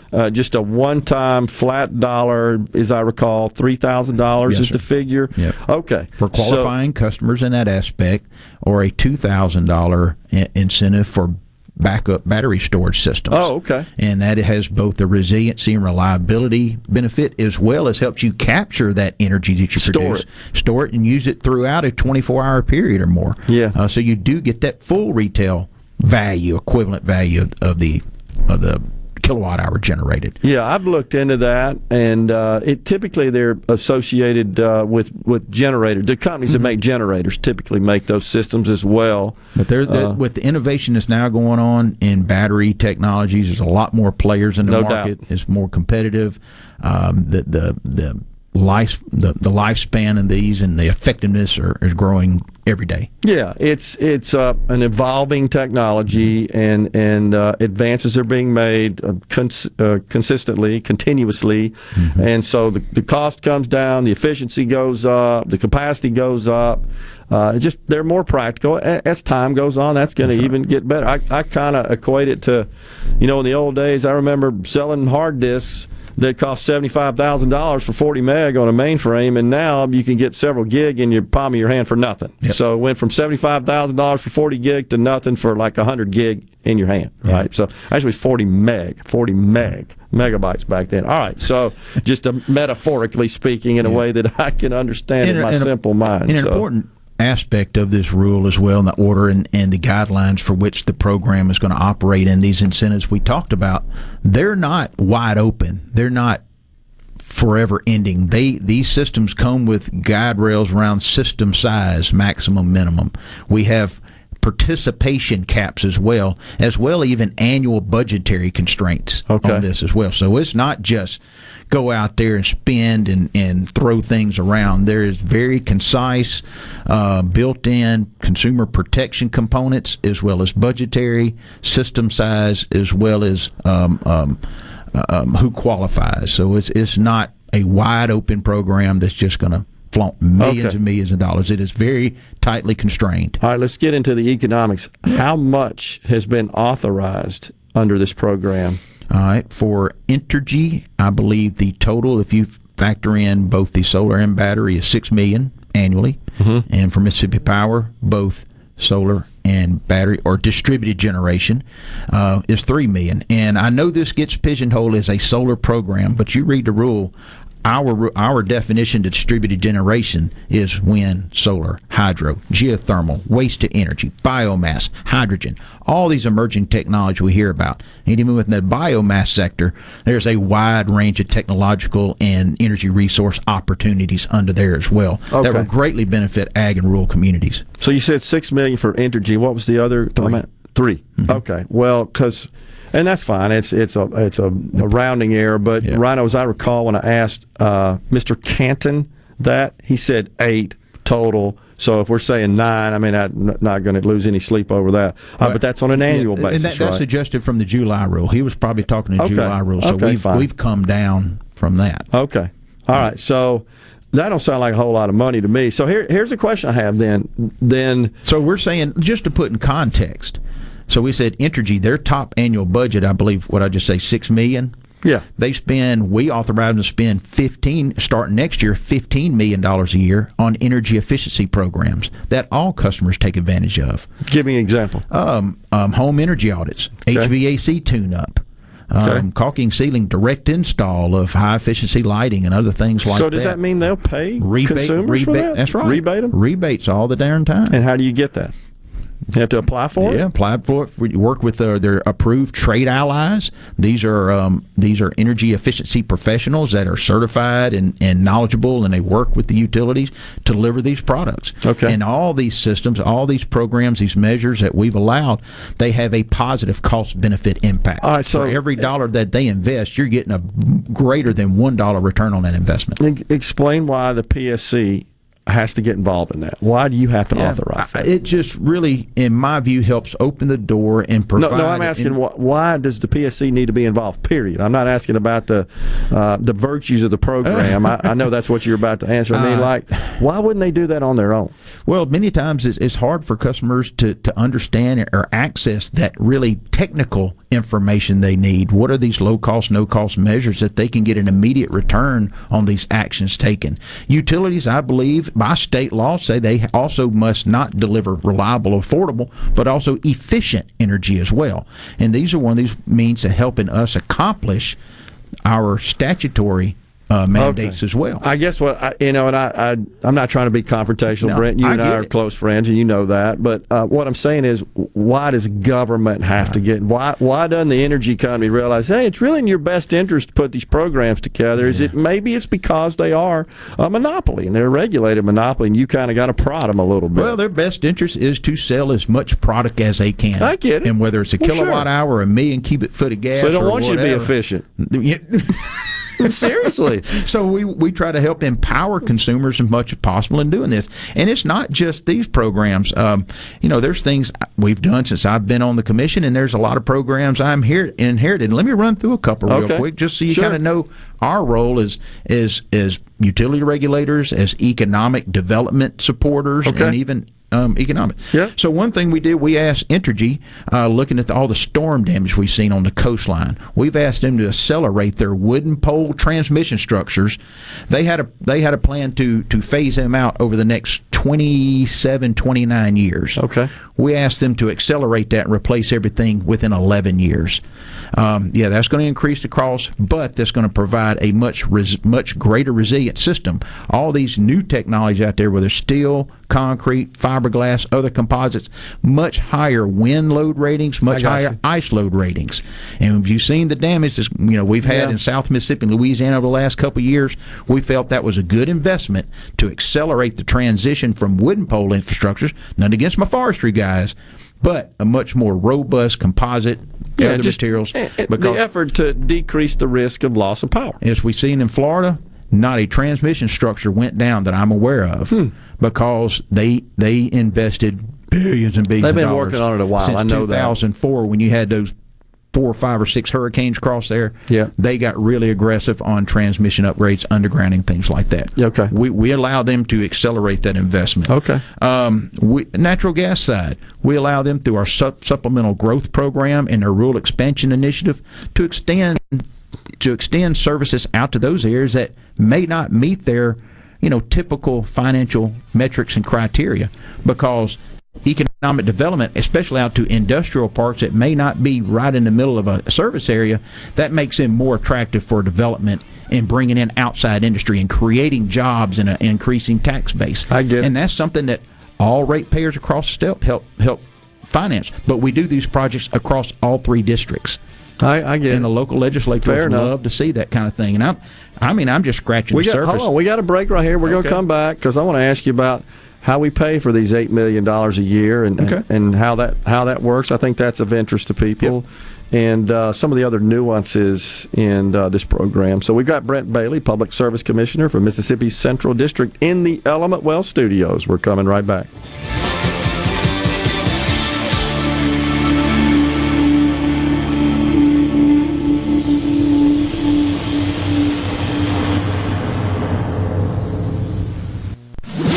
From the SeabrookPaint.com Weather Center, I'm Bob Sullender. For all your paint and coating needs, go to SeabrookPaint.com. Today, sunny conditions, high near 86. Tonight, mostly clear, low around 59. Your finally Friday, mostly sunny, high near 86. Friday evening, partly cloudy, low around 58. And a beautiful day for your Saturday, sunny skies, high near 80 degrees. This weather forecast has been brought to you by our friends at RJ's Outboard Sales and Service at 1208 Old Fannin Road. RJ's Outboard Sales and Service, your Yamaha outboard dealer in Brandon. So how do you know if you have hail damage? Not all roof damage can be spotted from the ground. Gallo here. From experience, believe me, you need a pro that you can trust to give you an honest assessment of your roof. There's no better team than Watkins Construction and Roofing. You can trust them to give you an honest evaluation. The Watkins team will answer your call 24/7 and give you a complimentary roof inspection and estimate. Plus, count on them to get back with you as fast as the next business day. Financing is available. Count on the pros. Watkins, 601-966-8233. Magnolia Health is made for Mississippi. A statewide network of specialists and primary care physicians at more than 17,000 locations, community outreach programs, and quality jobs for nearly 400 Mississippians. Our commitment to building healthier communities in Mississippi has never been stronger. Learn more at magnoliahealthplan.com/benefits. Hello, I'm Gary Jolly from the Tractor Store. LS Tractor understands your passion for the land, and just like you, LS Tractor is committed to excellence and superior products. LS Tractor comes with a long list of standard features that are unmatched by other brands and backed with the LS commitment to provide exceptional customer service and satisfaction. You get a lot more for your money with the LS Tractor. Come to the Tractor Store in Richland to experience the LS difference. The Tractor Store in Richland. At Clinton Body Shop, we really do take pride in perfection, and that's why we've been awarded the ICAR Gold certification for our 30th year straight. Only 11 shops worldwide have accomplished this. This remarkable achievement can only happen with continuous training from ICAR and the manufacturers of the vehicles you drive. In fact, we're trained and certified by more automakers than any shop in the market. At a time when insurers are pushing more than ever for discounted and shortcut repairs that save them money, why not insist on Clinton Body Shop, where you get an OEM certified repair using certified parts? If an insurer tries to steer you somewhere else, tell them you want the shop that's certified by the manufacturer of the car you drive. We're located in Clinton and Richland, or online at clintonbodyshop.com. I'm JT Mitchell, and you're listening to SuperTalk Mississippi News. The University of Texas Permian Basin has provided no further update on head women's soccer coach Carla Tejas. Tejas, who formerly served as a graduate assistant at Belhaven in Jackson, was suspended earlier this week after being accused of asking players for bail money following a DWI arrest, giving alcohol to minors, as well as making inappropriate contact with members of the men's soccer team. Former players have since spoken out, saying the culture created by Tejas forced them to either contemplate or attempt suicide. And former Tunica Airport director Eric Konupka has been arrested after allegedly using the airport debit card to pay for over $9,000 in cigarettes, casino costs, and other personal expenses. Konupka is facing up to 20 years in prison. The University of Mississippi School of Business is hosting its annual Banking and Finance Symposium on October 14th at the Oxford Convention Center. Keynote speakers are Brad Bolton, Chairman ICBA, Marty Mosby, Director of Bank Equity and Strategy, Stiefel and Caitlin Long, CEO and founder Custodia Bank. A Women in Banking breakfast will be held again this year at 8 a.m. This symposium is open to all banking and finance professionals and banking students. To register, go online to the UM alumni page or email Dr. Ken Cyree for more information. Twilight concerts at Renaissance are back as Ratchet Entertainment presents Elle King live Saturday, November 5th. Elle King with Cameron Marlowe. Tickets are on sale now at twilightms.com. Don't miss Elle King with Cameron Marlowe in concert at Renaissance. Brought to you in part by Southern Beverage, Renaissance, Visit Ridgeland, Watkins Construction, Nukes, and First Commercial Bank. Produced by Ratchet Entertainment Group. You know that nowadays, most people go online to look at a business before they spend their money. But what if the online information about your business is incorrect? Or even worse, not very flattering? If your online presence isn't great, you may be losing customers. SuperTalk Mississippi Media Digital's trusted and highly trained team is the answer. We're ready to work with you to help your business capitalize on the power of digital marketing. Call 601-991-2305 or go to stmmdigital.com to get started today. Middays with Gerard Gibert on SuperTalk Mississippi. And during the few moments that we have left, we want to talk right down to earth in a language that everybody here can easily understand.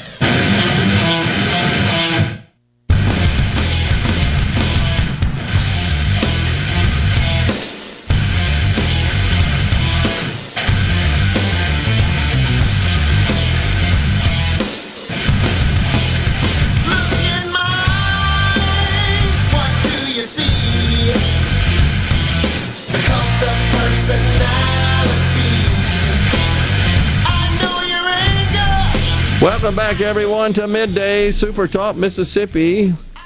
We are in the Element Well Studios. We've got Brent Bailey, Public Service Commissioner from Mississippi Central District. There are 3 Public Service Commissioners, just as there are 3 Transportation Commissioners. Right? That's correct. Same districts. Yeah, North, Central, South, in the exact same footprint. That's correct. Right, geographically speaking. All right, so we're talking about this net metering program, and that's really not even the appropriate description of it, is it? No, because it's been around a while. That's why I call it a distributed generation program. Okay. But at its core, it is subsidies, payments, right, to residents and also schools. Or what about commercial properties? They qualify as well? Not for the rebates, not for the solar or distributed generation, but they could for potentially the battery backup system. Okay, well, that was the other question. Is more than just solar panels qualify for this, right? That's right. Our definition of renewable energy and distributed generation is across the board, across many different technology types. Okay. So anything that meets whatever those specifications are, so are all of these, though, is there a requirement that any of these technologies, any of these other alternative energy sources that would be assets owned by and installed by the resident or the school, that they have to incorporate the ability to to provide their excess back to the electric company? Not necessarily. Is that a requirement? It's not necessarily. Like I said, you really want to size those systems where you're using as much energy behind the meter as possible, particularly for your residential, non-residential. Okay. The school's going to be a little different because that will be systems allowance up to 3 megawatts DC in size. Makes sense. And done through a power purchase agreement arrangement that allows virtually the school district generation to be offset by that and to be credited to receive the credit is there. Okay. Again, it's so that's why I mentioned a minute ago the schools are things a little different than our traditional program. It just gives them a higher rate of return on those arrangements made with the third party developers to return that credit back to the school district. I understand. But so what's the underlying goal here, Brent? I mean, so really what you're trying to do is provide some financial assistance to homeowners and schools to make investments in these various forms of renewable energy, which does take some of the stress off the traditional grid. That's right. We're sort of a very natural gas heavy state, as you probably aware, and I think we've talked about this before. Across the energy generation field in the state, nearly 80% of every electron generated in Mississippi is derived from natural gas as the generation fuel source. Okay. And you've seen what the markets have done over the last couple of years, nearly 400% increase over the last 2 years. We're natural gas. That's right, natural gas. And we had but nearly 10 years of very stable low natural gas. $2 or so. That's right. And now we've seen it, $7, $8, $9, $10, and that's going to have a real impact. Something the media hasn't picked up on, and I gave you a copy of our latest newsletter and explains it in there.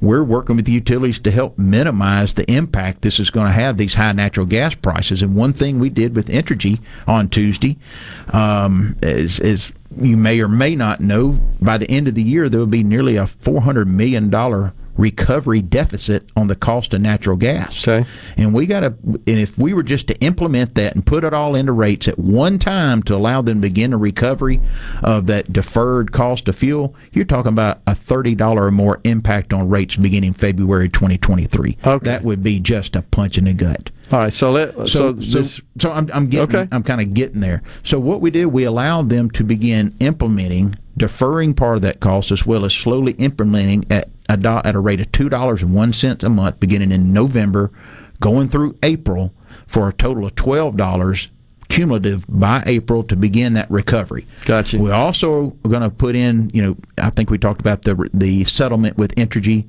based on some of the charges from Grand Gulf and others. So we're going to put $200 million of that as well. So we're really knocking that down in half and then giving a slow recovery of rates and deferring the rest over 20 months. And we're hoping that natural gas markets stabilize. Gotcha. And they begin to get a real recovery. And we're also adjusting what they're allowed to recover on the cost of fuel. So there's a lot of things in that. So trying to make a long story longer or short, I guess, in my view, and the Commission's views for the most part, by doing this, it shows that by allowing schools, businesses, residential, and others to help offset these increasing costs by investing in self-generation resources, beginning to build a new market, a new industry sector that really hasn't existed for the most part in Mississippi, but has flourished in other areas, create jobs, bring innovation and new technologies here, and begin to help empower customers that, in most cases, are beholden to individual monopoly utilities. And this is just one way, it's an incremental step to helping us accomplish that. And this is a long-term deal. It'll probably be years before we reach maximum potential of this program. It's going to be a learning curve for customers, for installers, for the technology providers. And like any place else, if you don't have that sustained policy, you're not going to invest in that state. Okay, so it's $8-9 million a year. Mm-hmm. That really doesn't go very far, honestly. But the bigger question is, just to make sure I understand it, and for the benefit of our audience, who pays for that? How is that our energy efficiency programs, like our resiliency ramp up, like these other extensions of services. It goes into the rate base, and it's spread across the rate payers. And when this program, if it does maxes out in 5 years, all it can do, you're looking at maybe $1 to $1.50 a month. What's the max? What do you mean max out? How's that defined? So we're talking like Mississippi Power. Okay. We're giving them $3 million a year for 5 years, $15 million total. But is that the program? It's 5 years? Yes, sir. Okay. All right. I wasn't sure if it was perpetual, but it's $3 million a year, and we will revisit this in 5 years. Okay. All right. We can revisit it any time. So for them paying consumers to some financial assistance to make these investments, they pass that on to their ratepayers with a slight increase in their rate to absorb those costs. And this is a voluntary program. If nobody signs up for it, what costs go out there? All right, well, if nobody steps up for the incentive for the battery or solar, if the schools don't participate, then there's no cost. All right, very little. There's going to be some marketing and things like that. What triggers the rate increase? Is it people participating in the program and them paying money out to them in the form of these rebates? That's or right. do they just raise rates and just say, okay? No, it's got to be as participation occurs. They come back every year. There's formula for that. I assume a process for that. They're getting applications approving them, money's going out. They increase the rates to cover that. So it's kind of a pay-as-you-go. We do an annual rate redetermination with all utilities. You look at that. That's right. Here's how much you paid out on that. Right. This is the rate offset to that. Make sure all that is jives. We take a deep dive that when they come and supply us their books, it's normally on a dolly. I'm sure. And all those accounts and our folks go through that with a fine-tooth comb to look for any exception or exclusions that need to be considered. So it is, man, this is maybe where the governor objects and maybe Commissioner Maxwell. I'm not trying to speak for them, though I've read their statements and comments. So, I mean, that's in the public realm. But it is a situation where people who don't participate in the program may realize a slight increase to their rates. They're essentially subsidizing the investments made by people who are participating in the program. That is true. That is true to a certain extent. Yeah. Yes. All right. So the next question I got about that. But again, these systems do provide benefits across the customer base as well by offsetting and reducing fuel costs, transmission losses, things like that, by doing generation at the point of consumption. I get it. I think it's difficult to quantify. I get it. Yeah. But there are tangible, real, identifiable benefits that folks sometimes tend to neglect or not recognize. I think, as you and I were talking offline, the question that certainly crosses my mind, and I think it does a lot of people, this is not like traditional competitive markets. This is a regulated industry. The question then becomes, well, why does government have to step in and say, this is good for you, and we think it's so good for you, we're going to give you money to invest in it. And by the way, your neighbors are going to pay for that. I mean, that's really the way this works, and I think that's why some people object to it, though I get it. When I found out from Mr. What's his name? Danton? Canton. Pardon me. When I found out from him, it's $8 million, I said, well, heck, that can't be but a few pennies a month at the end of the day. It's not. It's really not. And it's the principal aspect of it. And just like I'm talking about, we allow utilities to go serve industrial parks to help. While that might not meet immediate cost metrics they would, guess what? It enhances the accessibility and sellability of that.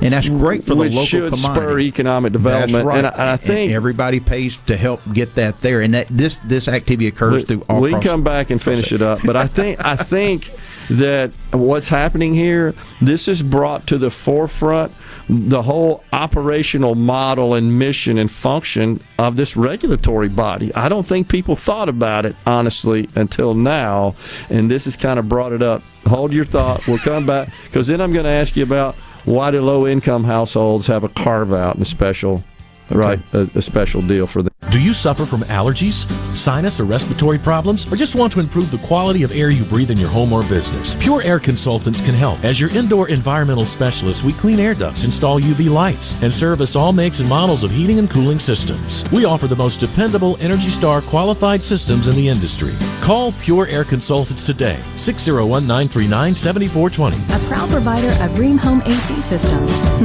Are you feeling it? Rheem, the new degree of comfort. Digital banking from the Citizens Bank is great if you're like me, shall we say, night person.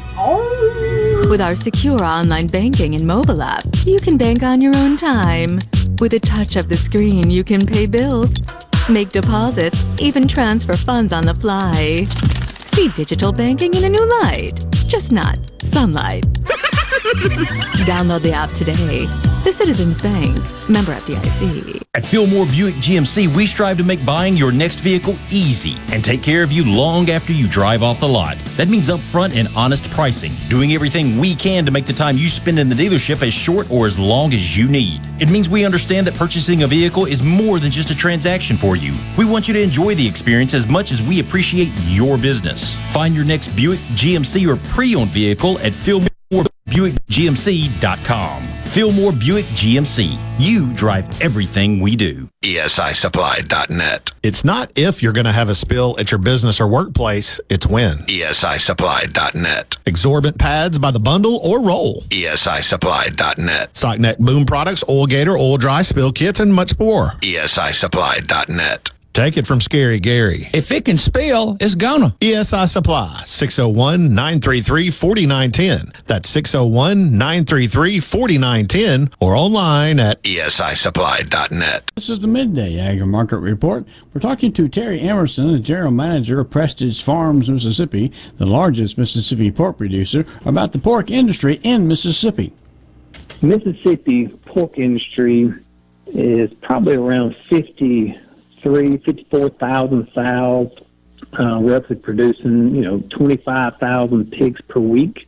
The majority of those are raised to 3 weeks old, weaned, and then shipped to the Midwest for finishing. We do have a really strong show pig industry in the state of Mississippi that a lot of the 4-H and FFA students enjoy.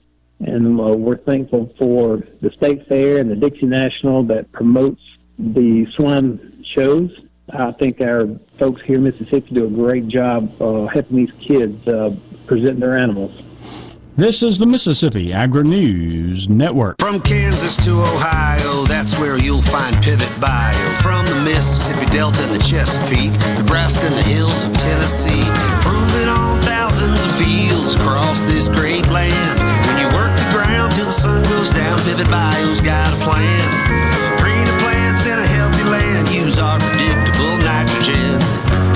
Wherever farmers grow, yeah, that's where we go.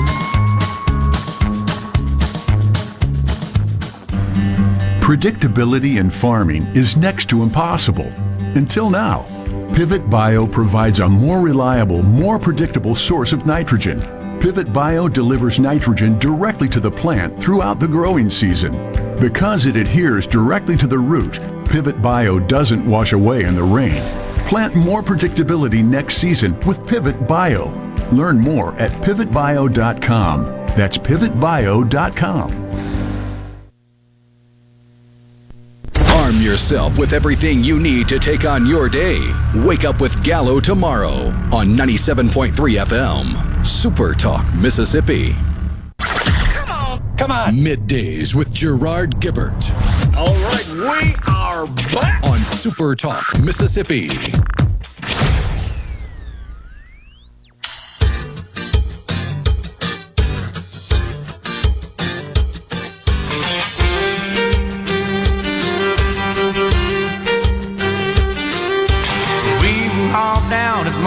Bar, telling stories if we had one.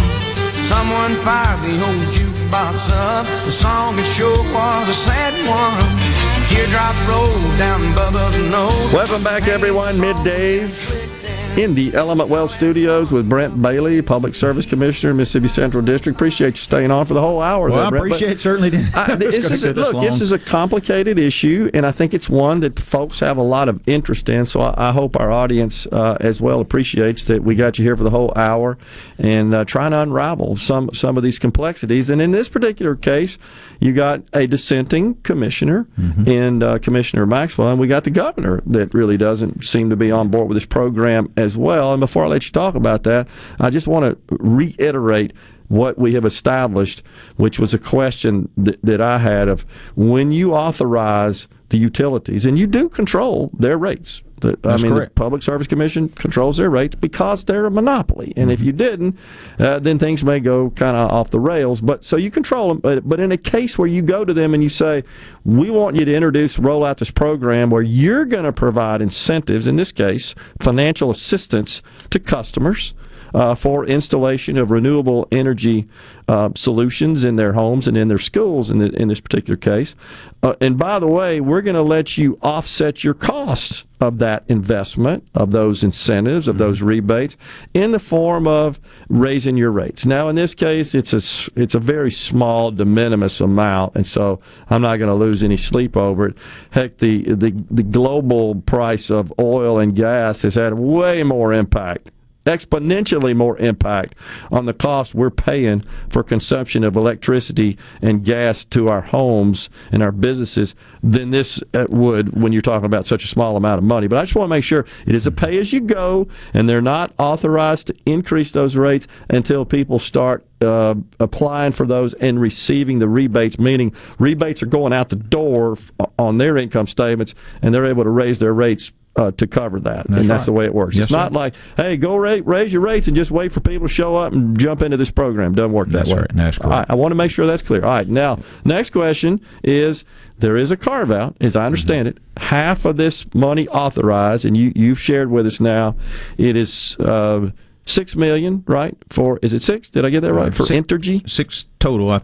Per year? Yeah, I think it's, oh my gosh. Is that right? And then 3 for Mississippi Power? That's right. Okay. So $9 million a year allocated for them to provide rebates to consumers to install these renewable energy solutions. And even within that, it's differentiate between distributed generation and battery backups. Okay. There's some, even of course, everything's complicated. But, in general, that's kind of the total aggregate dollar value of the program. All right, so half of that, though, as I understand it, has to go to so-called low-income households. They're not really so-called; they're defined right in the policy. That's another change we had. So it's no longer half; they're the only ones eligible for that now. Oh, really? Yes, sir. So only households whose household income is below 250% of the federal poverty level. 225%. Oh, it went from 250 to 225. Is that since the hearing? Yes, sir. Okay. Yep. So did somebody show up and say, "Hey, we really think you ought to put all this in the low income households"? There was.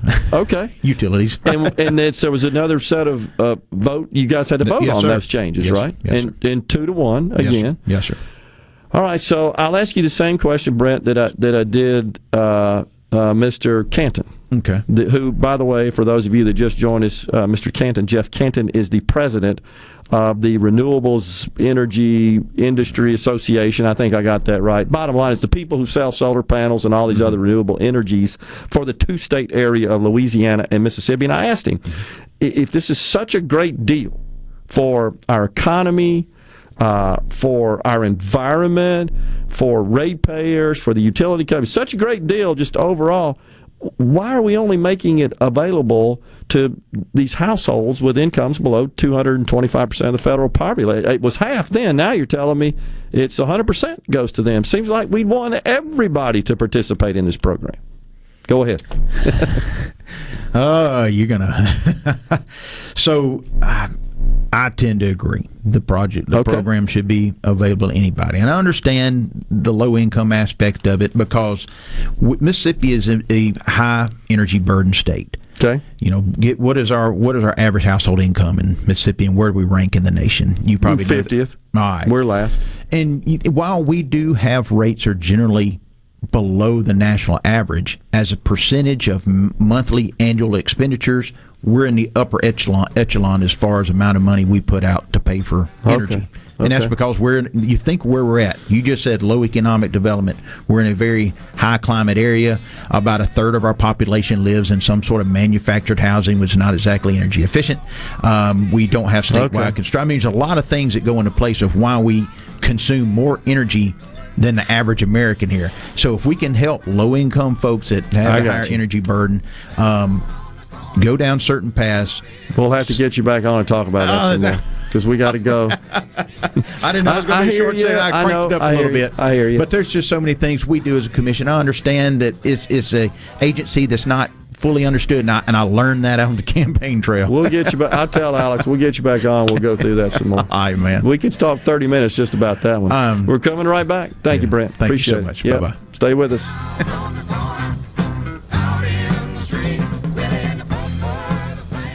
You're listening to WFMN Flora Jackson, SuperTalk Mississippi, powered by your tree professionals at Barone's Tree Pros, 601-345-8090. Fox News, I'm Chris Foster. President Biden says the administration is looking into alternative oil sources. The Wall Street Journal reports sanctions on Venezuela could be removed. He's made us dependent upon Russia, Saudi Arabia, and now Venezuela. Top House Republican Kevin McCarthy on Fox. National Security Council spokesman John Kirby. There's no negotiations. There's no sanctions policy change to speak of at this time. He was on Fox Business. The Secret Service says no disciplines planned over an accident involving Vice President Harris Monday, initially reported as a mechanical failure. A Secret Service spokesperson says that a car in the motorcade had a minor overcorrection and hit a curb. The Secret Service director was reportedly bothered by the lack of detail in the original alert to document the delay. The damage was bad enough for the vice president to be moved to a different car. Fox's Ryan Schmelz in D.C. No injuries were reported. The vice president was on her way to work at the White House. America's listening to Fox News. As locals, ADS Security is committed to keeping the community safe. We're the same great company, same local office, with the same local service you've counted on for years. Visit us in Gluckstadt. ADS Security, 601-898-3105. Call today. Do you suffer from daily joint pain? Capital Ortho's team of board-certified, fellowship-trained orthopedic surgeons are specifically trained to help you say goodbye to joint pain forever. With same-day appointments, our knowledgeable physicians are here to deliver immediate and accurate results. Why wait? Don't live with joint pain any longer. Give Capital Ortho a call today at 601-987-8200 or visit CapitalOrtho.com. Let Capital Ortho help you say goodbye to joint pain and get you back to living your best life. The best made-to-order lunch in Northeast Jackson is at 4th and Gold Sports Cafe. The Philly cheesesteak sandwich or wrap, melt-in-your-mouth pulled pork sandwich, and the best burger in the metro. Call 769-208-8283. Once again, 769-208-8283. I'm Caleb Sailors, and you're listening to SuperTalk Mississippi News. Secretary of State Michael Watson has launched a new statewide initiative called Mississippi Businesses Against Trafficking, with the goal being to raise awareness in an effort to curb human trafficking in the Magnolia State. It's a training program where businesses can access training videos, training materials for their employees, and each additional employee that learns about human trafficking, that learns about what are the signs that I need to look for, what are the things that I can do to help combat this, is going to make a difference. Business partners included in the initiative are the Dutch Group, the Mississippi Braves, the Mississippi State Board of Massage Therapy, and the Mississippi Hotel and Lodging Association. And it takes us everywhere. It takes us at a hotel. It takes us at a gas station. It takes us at a massage parlor. It takes us at a Braves game. No matter where you are, if you see a small sign that says, wait a minute, something doesn't look right there, I can make a difference. And it takes all of it. From the ground up, from the grassroots. That's how we began in 1922, and that's how we do things today. The Mississippi Farm Bureau Federation celebrates 100 years in 2022. 100 years of farming, ranching, and supporting our 180,000 member families. From our state capital in Jackson to our nation's capital in Washington, D.C. Creating policy, advocating for a better way of life for all Mississippi. We've been there through the tough times when Hurricane Katrina blew ashore. There is extensive damage on US 90. Triumphant times, winning the right to vote to protect private property rights for Mississippians. We introduced benefits like our insurance in the 1940s and fought to stretch broadband internet service from DeSoto County to the Mississippi Gulf Coast. So, from the ground up, not just a farm organization, 100 years of strengthening our families, our communities, and our state. The Mississippi Farm Bureau Federation, 100 years of faith, family, and Farm Bureau. As Cruising the Coast continues to roll this week, Jimmy Ladner, Coastal Mississippi Commissioner of Hancock County, says that those who have yet to attend the coast's largest event are missing out. I think people that haven't been here don't know what they're missing, and I know that's said a lot, but when you come here for the first time, we hear people all the time say, man, I can't believe I've not come the last 26 years. Ladner adds that the cars, the weather, the hospitality behind Cruising the Coast are enough to convince first-time patrons to attend again. We're on track for another record, and that doesn't include the cars that come down and don't register for whatever reason. Unbelievable. So, yeah, between the cars, the weather, and the hospitality of our folks down here on the coast, people come back once they come once. For more news, sports, politics, and all things Mississippi, check us out online at supertalk.fm. With SuperTalk Mississippi News, I'm Caleb Sailors. Have you ever seen a field of corn or soybeans or cotton growing along the highway? Think about that for a moment. From tiny seeds comes this field of crops. You and I need to live our lives every day. The Mississippi Farm Bureau Federation celebrates 100 years in 2022.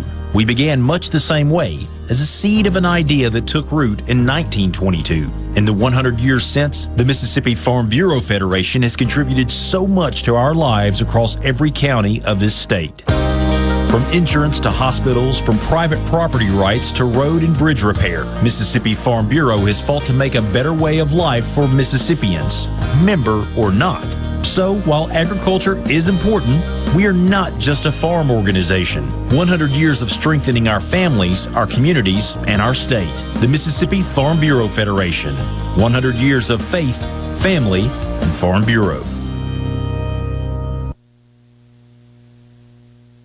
Tune in to Good Things with me, Rebecca Turner. It's Mississippi's Radio Happy Hour, weekdays from 2 to 3 p.m. right here on SuperTalk Jackson 97.3. Get ready to go beyond the headlines and join a meaningful conversation with people from around the state. Hello? You're listening to Middays with Gerard Gibert here on Super Talk, Mississippi.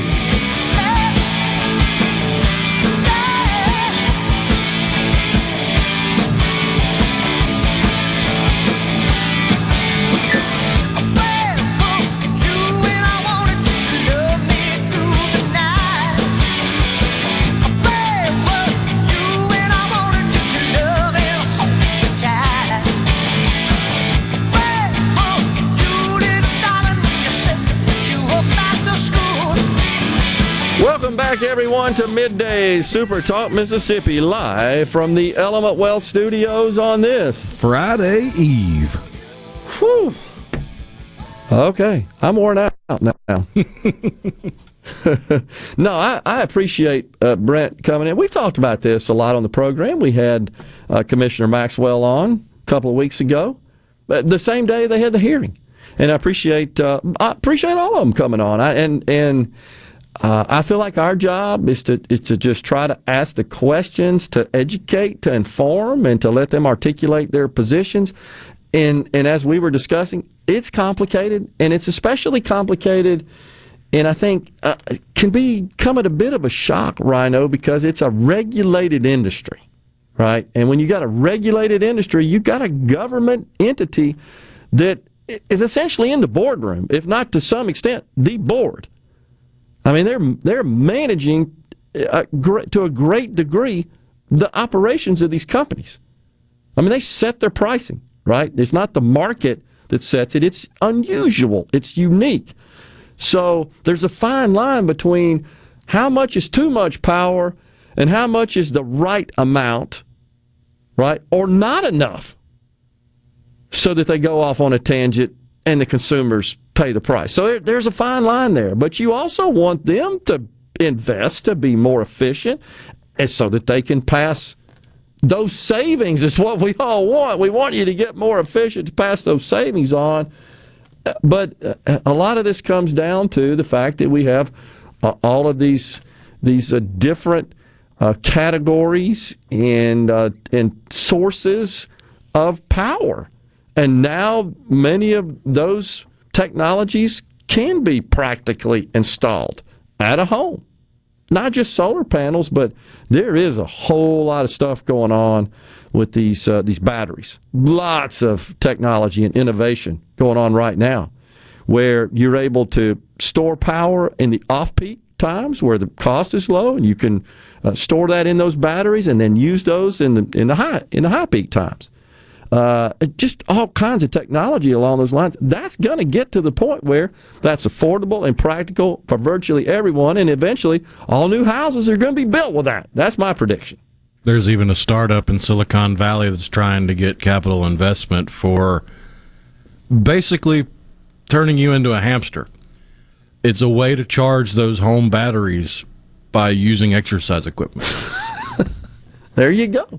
I saw one, and I think I've talked before about subscribing to MIT's newsletter. All right, they had one the other day. I don't think I've talked about this on the show. Using elevators in skyscrapers.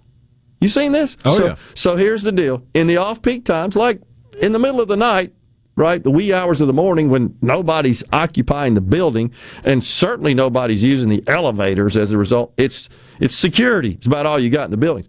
So the elevators would be set so that robots would load them up with ballast, something heavy, and they'd rise to the top during the off-peak time, utilizing electricity, right, to power the elevator up through the floors, ascend the building, and then during the peak times, these elevators would drop. They would generate power, somehow harvest power just from the gravity, the friction, the motion itself. I mean, I thought that was pretty dang smart. And somehow that could be sold back or introduced back into the grid.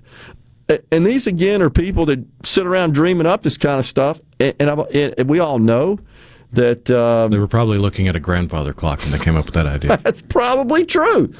perpetual without power, perpetual motion without power. I mean, yeah, I agree, but there's smart people, innovative people. I mean, these are the God-given talents that we have, are using their noggins, using their brains to solve these problems.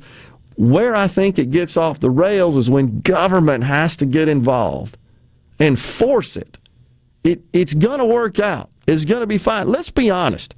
If the Democrats had their way today, it does feel like if we all had to park our cars and walk, they'd be fine with that. Oh, look what we did for the environment. We saved the planet. Oh, of course, all the people inhabiting it are, dead because they can't move. And let's also think about this. This is what I don't think gets talked about enough, Rhino, is that if you look at the progress of society, humans on this planet, through the years, through the generations, hundreds of years, it's when we figured out a way to harvest the abundant natural resources to produce energy, that's when we started to see economic prosperity. All the hundreds of years leading up to that really didn't change a whole lot. When we figured out a way to make stuff move fast, a way to make everything powered by other than humans, right? Humans' hands and legs and extremities. When we figured out a way to leverage these assets that God blessed us with on our planet, on our earth, to produce energy, that's when we started to achieve wealth. Before then, the needle didn't move. But since then, off the chart. Why don't they get that? It's like they don't pay any attention to that. How the hell do you think we got to where we are? Otherwise, we'd still be running around on horses, I guess.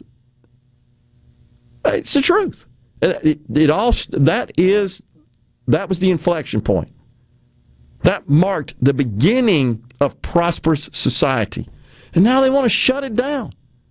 So OPEC says, because you guys are cutting deals with the Iranians, we're gonna shut down production. I mean, they completely defied. I can't get that vision of Biden over meeting with the princes, begging them to increase output back in the June time frame when gas prices were at such a ridiculous high level in this country.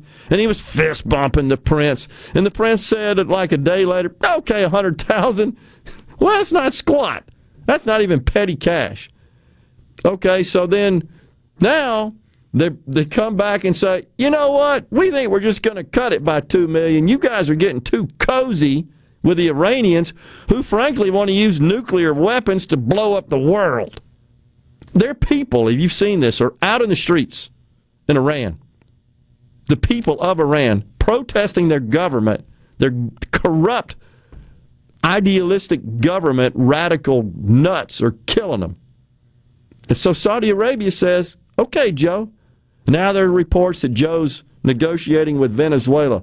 Do we have time to get Karine Jean-Pierre in there? Here you go. This is what she says about it.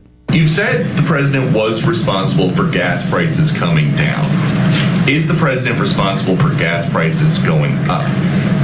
So it's a lot more nuanced than that, right? Peter, you know this. Unbelievable. Unbelievable. So, does this make anybody else mad? It does me, because, oh yeah, Joe, look what he did. He brought the price down, and then when the price goes up, well, it's Putin's fault. It's just unbelievable. It's more nuanced than that. No, it's not. It's not nuanced. When you go to the pump, you don't say, well, I'm okay with paying 30 cents more today. It's nuanced. Nobody does that. These people are delusional. They really are.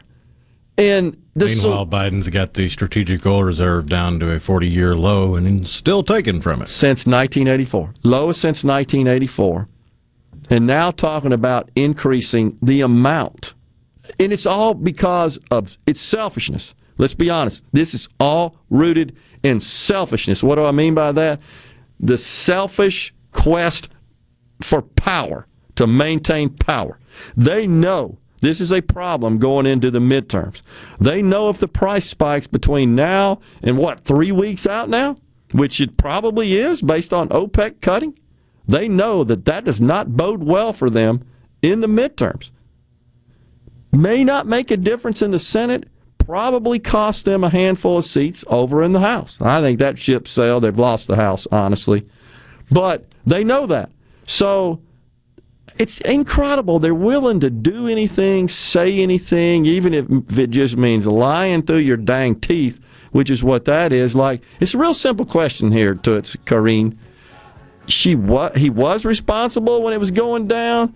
Yes or no, he is when it's going up. It's real simple. It's more nuanced than that. No, it's not. It's a binary yes or no question. Just like I got some sound we're going to play from Benny Thompson, his response to a question from a reporter who asked about whether or not the border was secure.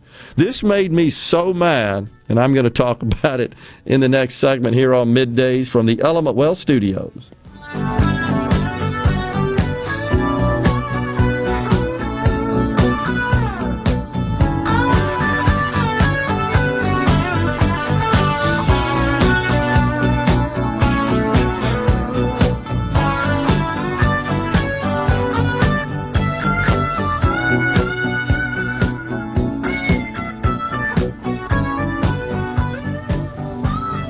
Hey, this is Bob, and if you're like me, you like dealing with local people. Majestic Metals was founded in Mississippi in 1954 and are headquartered right in Gluckstadt. For complete metal building systems and steel roofing and siding, call the hometown folks. Majestic Metals, 800-647-8540 or online at majesticmetalsinc.com. Be sure and check out the newly remodeled Basil's in Fondren, where you get simple food done well. And don't forget to drop by Basil's Fountain View at the Renaissance. Go to eatbasils.com for online ordering for both locations. That's Basil's.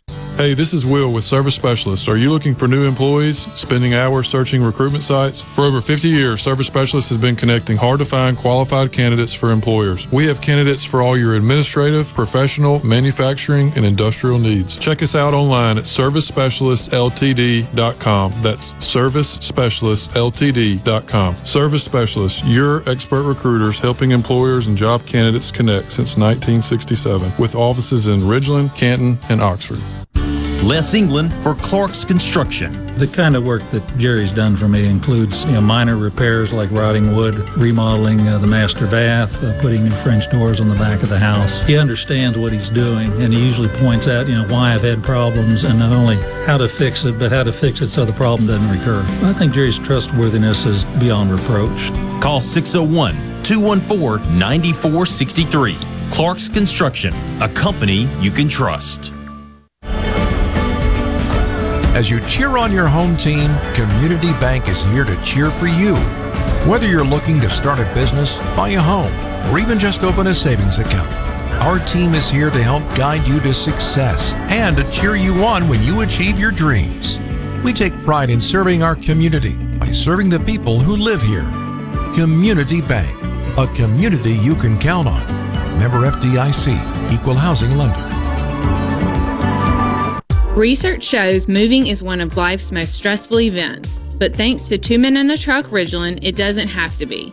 We have everything you need: a professional team who will customize your move, a schedule to fit your convenience Monday through Saturday, and all of the necessary moving supplies, including free padding and stretch wrap to protect your belongings.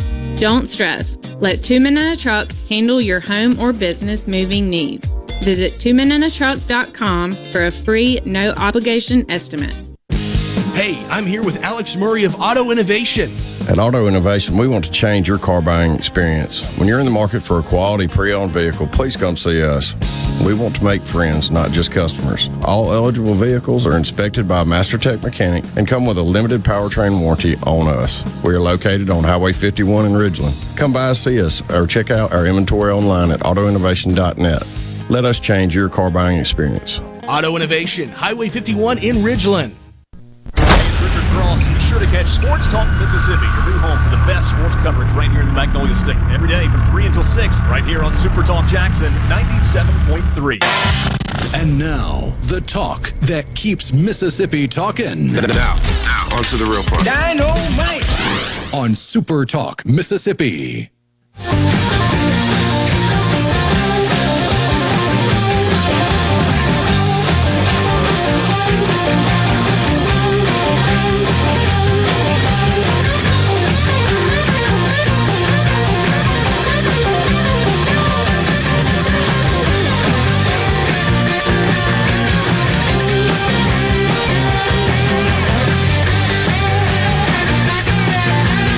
Welcome back, everyone. Middays, Super Talk Mississippi, in the Element Well Studios on this Friday Eve. Whew. So I'm trying to catch my breath here from yesterday, which was a blast, by the way. I hope folks enjoyed that. I certainly did. Cruising the coast and all the great guests. And really fun to be around them and talk to them. They're on the Super Talk stage, overlooking the Biloxi Town Green and all the beautiful classic cars. And, of course, that little sliver of a view between the buildings of the Gulf. Just awesome. So, lots of text here on the C Spire text line. Look, this whole deal with the Public Service Commission program, I'm shocked, Rhino, to learn at the end. I don't get the feeling that Commissioner Bailey was happy about this as well. Shocked to learn at the end that now the program is only available for low-income households. So, this is my theory about that. The power companies, I believe, and it's not a lot of money, but I think they know that low-income households are not likely to make this move, not likely to go out and invest, even with subsidies, with both, and it's rebates in the form of the state, because it's a rebate on your power bill, just like the little rebate we just got, what it was, $80 or so you had to, it's similar to that. Whereas from the federal government, the Inflation Reduction Act, as it is called, the most inappropriate, misnamed bill ever, those are in fact direct cash discounts at the point of sale is the way that program's going to be administered, meaning you go in to a store and you want to buy a high-efficiency electric water heater, whatever that cost is, less the rebate from the federal government, that's the amount you pay at the point of sale. You're not going to have to wait, file your tax return, which is typically the way government sort of subsidies and actually credits in this case. It's a credit works. The credit's going to be issued to you at the point of sale. All right. So I think the power companies know, well, if too many people go out and start installing this renewable energy stuff, well, that's going to reduce the amount of power we sell to them. They're not going to need us as much. More self-sustaining in that respect. Now, I personally believe that's where we're headed. I've said for some time that I think we'll get to a point, again, kind of like electric vehicles, this is 15, 20 years out at the earliest. I think you'll see more and more structures, more and more homes and buildings and businesses, etc., are built in such a way with all sorts of materials, new materials, that produce their own electricity. Will not need to connect to the grid or consume for the grid, or that may be backup. Now, in my world, my old world, in the IT business, most data centers in this country already generate their own power from geothermal and solar and wind. Already are doing that. And very sophisticated systems to do that. And so they don't consume power from the power grid. They're not a customer of the power companies. I think that's where we're headed in this country as well, and not just this country, but the world. But like masonry, you wouldn't think about that. But there's technology being developed right now, literally so that bricks and masonry, mortar, could harvest power from the sun. Not just solar panels like we're all accustomed to today. Store that up and transmit it somehow. I don't know all the details. And that ain't next year. It's not what I'm saying. But that's just an example. Windows, roofing material, all sorts of materials. The power companies know this, by the way. They're aware of this. Things don't stand still. And innovators are out there. Because why? They're trying to make money. Gee, if I could sell you these bricks and you buy these bricks and you don't have to pay the power company, you might like that, provided that it meets all your other needs as well. Now, people, this is the thing the government doesn't get. People aren't going to sacrifice their lifestyle. They're not going to sacrifice their lifestyle to accommodate their green religion. When I saw that, was it John Kirby, Deputy Defense Secretary, They were asking him about OPEC cutting back. I don't know how he got into that line of questioning or why the reporter asked him, but basically he said this just really accelerates our need to move to electric vehicles. Like electric vehicles can just solve every problem on the planet. That's kind of the way they present it. Oh, electric vehicles, that's it. Well, yeah, but nobody wants to get in a vehicle or purchase a vehicle that's only got 200, 300, 400 miles at best range on a charge. Nobody wants the inconvenience of hours of charging and all the other liabilities that are associated with present-day technology electric vehicles. For some, it works, and they're selling those, and there's no doubt about it. And it's coming, but the government is forcing it, and that doesn't work anytime. And I think in this particular case, I'm shocked to learn that the PSC went from 50% of that program going to low-income households to 100%. If this is so good, there shouldn't be any distinction between any household. If you're going to invest in this or provide rebates, the reality is they really don't want people to start being be incentivized to use less of what they're selling. That's what I think. I could be wrong, but I think it's a plausible theory. I can't blame them. They're in business to make a profit, make a return, produce a return, and be a going concern. Mose seems to agree. Idiotic reasoning only makes the program available to people who still won't be able to afford it. He also says, even though the commissioner says the impact of my bill will be minimal, I still object to supporting others in obtaining solar panels and storage batteries when I cannot afford them for my family. I'm going to say something right now. So Tim and McGee is related to his question and a couple other people as well. Let's see, Tim and McGee wanted to know when the country folks in McGee have Wi-Fi. And by the way, Tim, I did send that question to Brent, and I texted it to him. I feel like he will answer, and I'll get that back to you. If it's not today, I will get it back to you. And someone else asked a question. Oh, yeah, Melanie in Hickory Flat.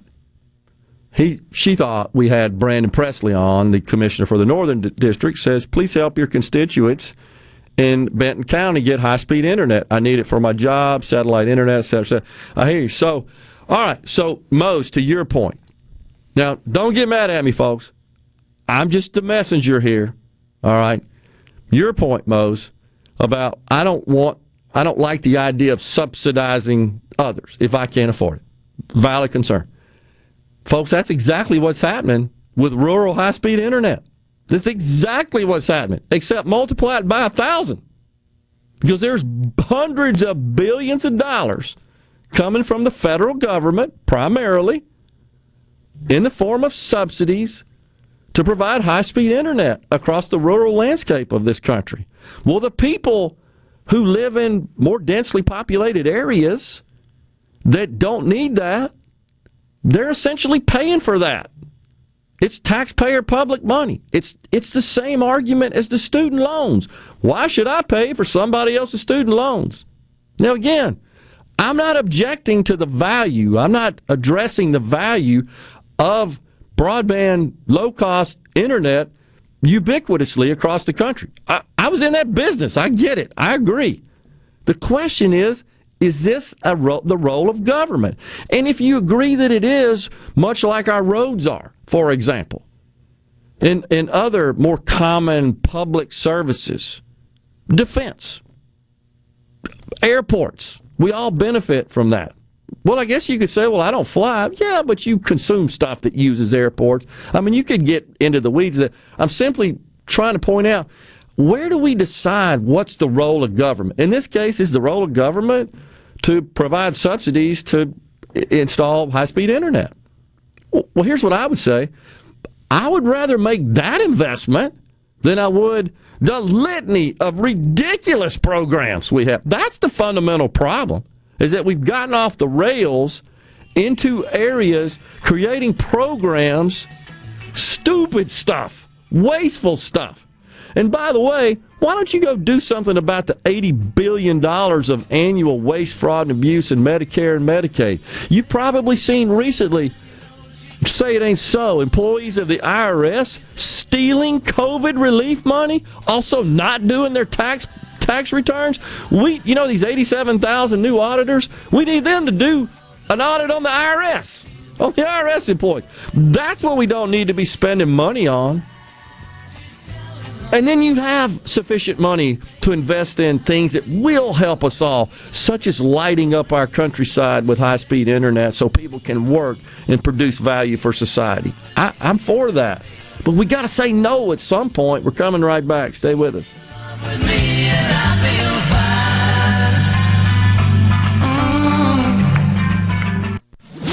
From the SeabrookPaint.com Weather Center, I'm Bob Sullender. For all your paint and coating needs, go to SeabrookPaint.com. Today, sunny conditions, high near 86. Tonight, mostly clear, low around 59. Your finally Friday, mostly sunny, high near 86. Friday evening, partly cloudy, low around 58. And a beautiful day for your Saturday, sunny skies, high near 80 degrees. This weather brought to you by our friends at Gaddis McLaurin Mercantile since 1871. For all your deer camp needs, stop by today. Gaddis McLaurin Mercantile in downtown Bolton. Magnolia Health is made for Mississippi. A statewide network of specialists and primary care physicians at more than 17,000 locations, community outreach programs, and quality jobs for nearly 400 Mississippians. Our commitment to building healthier communities in Mississippi has never been stronger. Learn more at magnoliahealthplan.com/benefits. Digital banking from the Citizens Bank is great if you're like me, a shall we say, night person. With our secure online banking and mobile app, you can bank on your own time. With a touch of the screen, you can pay bills, make deposits, even transfer funds on the fly. See digital banking in a new light, just not sunlight. Download the app today. The Citizens Bank, member FDIC. Are you in the market to buy or sell a home, but you're apprehensive because you've heard that the market has slowed? I'm Shelley Presley with Four Corner Properties of Central Mississippi, and I'm here to tell you not to worry because we are still booming. Rates are still relatively low, and our biggest hurdle is inventory, so it's still a great time to make that move. Call me today, and I will get to work for you. 601-622-0588 or at the office at 601-952-2828. Carter Sledge Family Dentistry is just that, a family. This is a whole new me, almost, you know. And of course, I just started bawling, and then I looked around, and they had tears, and then it seemed like the whole office came in and looked, but it was just a feeling like I have never felt before. Carter Sledge Family Dentistry, 772 Lake Harbor Drive in Richland, 601-607-7876. If you're about to start a project or remodel with wood, you need to think Miller Lumber in Richland. Since 1953, we've built a solid reputation of supplying quality wood at a lower price, like Western Red Cedar and Cypress Lumber, as well as a wide variety of patterns in pine, cedar, and cypress. Shop Miller Lumber for the best price new pine flooring and treated lumber in town. Miller Lumber, 551 Old Highway 49 South in Richland. Visit MillerLumberSales.com, 601-936-7099. I'm Caleb Sailors, and you're listening to SuperTalk Mississippi News. Secretary of State Michael Watson has launched a new statewide initiative called Mississippi Businesses Against Trafficking, with the goal being to raise awareness in an effort to curb human trafficking in the Magnolia State. It's a training program where businesses can access training videos, training materials for their employees, and each additional employee that learns about human trafficking, that learns about what are the signs that I need to look for, what are the things that I can do to help combat this, is going to make a difference. Business partners included in the initiative are the Dutch Group, the Mississippi Braves, the Mississippi State Board of Massage Therapy, and the Mississippi Hotel and Lodging Association. And it takes us everywhere. It takes us at a hotel. It takes us at a gas station. It takes us at a massage parlor. It takes us at a Braves game. No matter where you are, if you see a small sign that says, wait a minute, something doesn't look right there, I can make a difference. And it takes all of it. Are you thinking about retirement, or are you recently retired? Do you have a plan, or do you have a drawer full of statements? If your answer is the latter, then you're not retirement planning, you're retirement hoping. Risks and inflation are rising, and planning is critical now. At Element Wealth, our exclusive 360 process can create a strategy to help protect what you've worked so hard to build while still providing growth. To start the conversation, visit myelementwealth.com or call 601-957-6006. 601-957-6006. Hey, it's Richard Cross from Sports Talk Mississippi. Every day, be sure to catch the college football fix driven by Ford and your local Mississippi Ford dealers. Speaking of Ford, greatness starts with the 2023 Ford F-150. Winning requires the right game plan, like the impressive towing and payload you will only find in the 2023 Ford F-150 truck. No wonder Ford F-Series are America's best-selling trucks 45 years straight. Visit your local Mississippi Ford dealer or buyfordnow.com for details. And don't miss the college football fix. You know that nowadays, most people go online to look at a business before they spend their money. Do you have an old, outdated website or just a Facebook page and still not bringing in customers? Targeted digital advertising from SuperTalk Mississippi Media Digital's highly trained and trusted staff is the answer. We're ready to work with you to help your business capitalize on the power of digital marketing. Call 601-991-2305 or go to stmmdigital.com to get started today. Bring it on! Middays with Gerard Gibert. It is on! On Super Talk, Mississippi.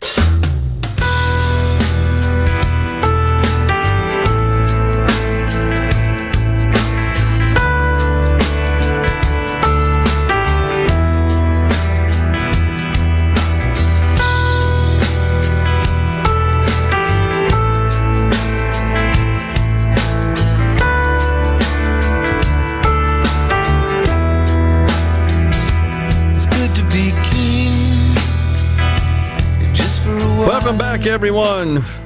Super Talk Mississippi Middays. Quite the lively day today. From the Element Wealth Studios, we thank you so much for joining us today.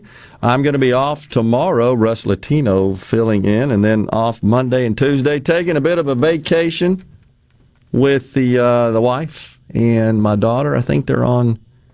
She's school teachers, you know. Is it like a fall break or something like that, I believe? So she's out of school. And back in the studios next Wednesday, Thursday, and the Ole Miss Banking Symposium next Friday. Looking forward to that as well.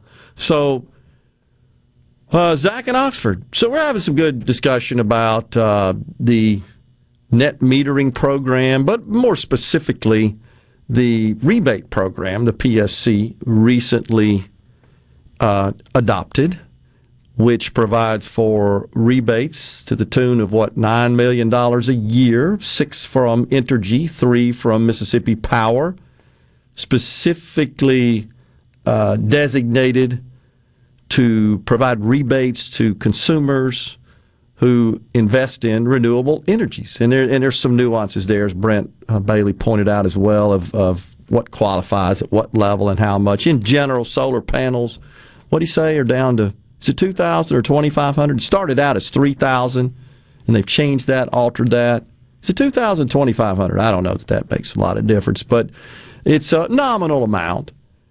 But I think the most stunning discussion point of that hour of exchange was that now the program is only available to households whose household income is less than 225% of the federal poverty level.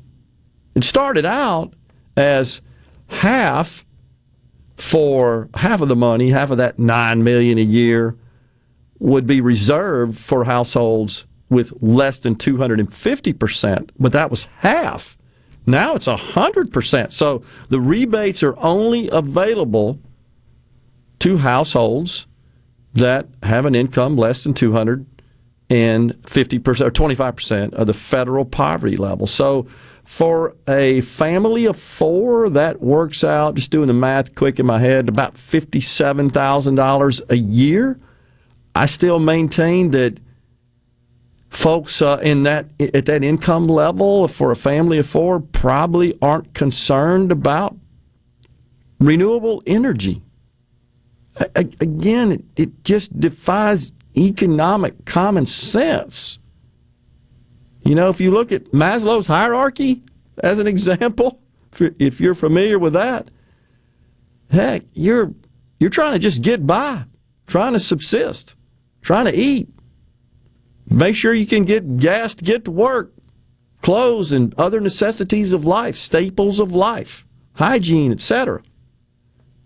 And even though you probably don't like the sting of getting that power bill, I mean, relatively speaking, for the amount of money that is, relative to the hassle and the investment in solar panels, even after the rebate, I just don't think people can make the numbers work there.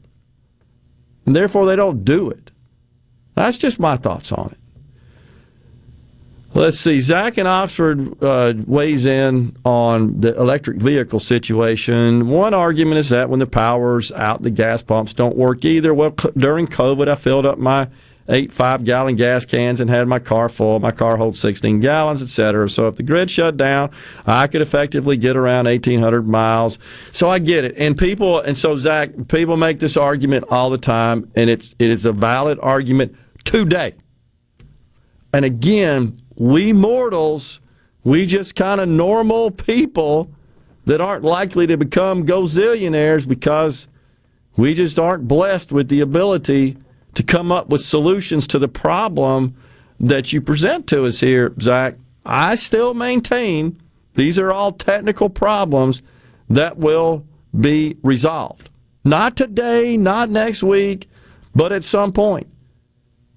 And I guess I have begun using the analogy that we're sort of in the bag phone era of electric vehicles.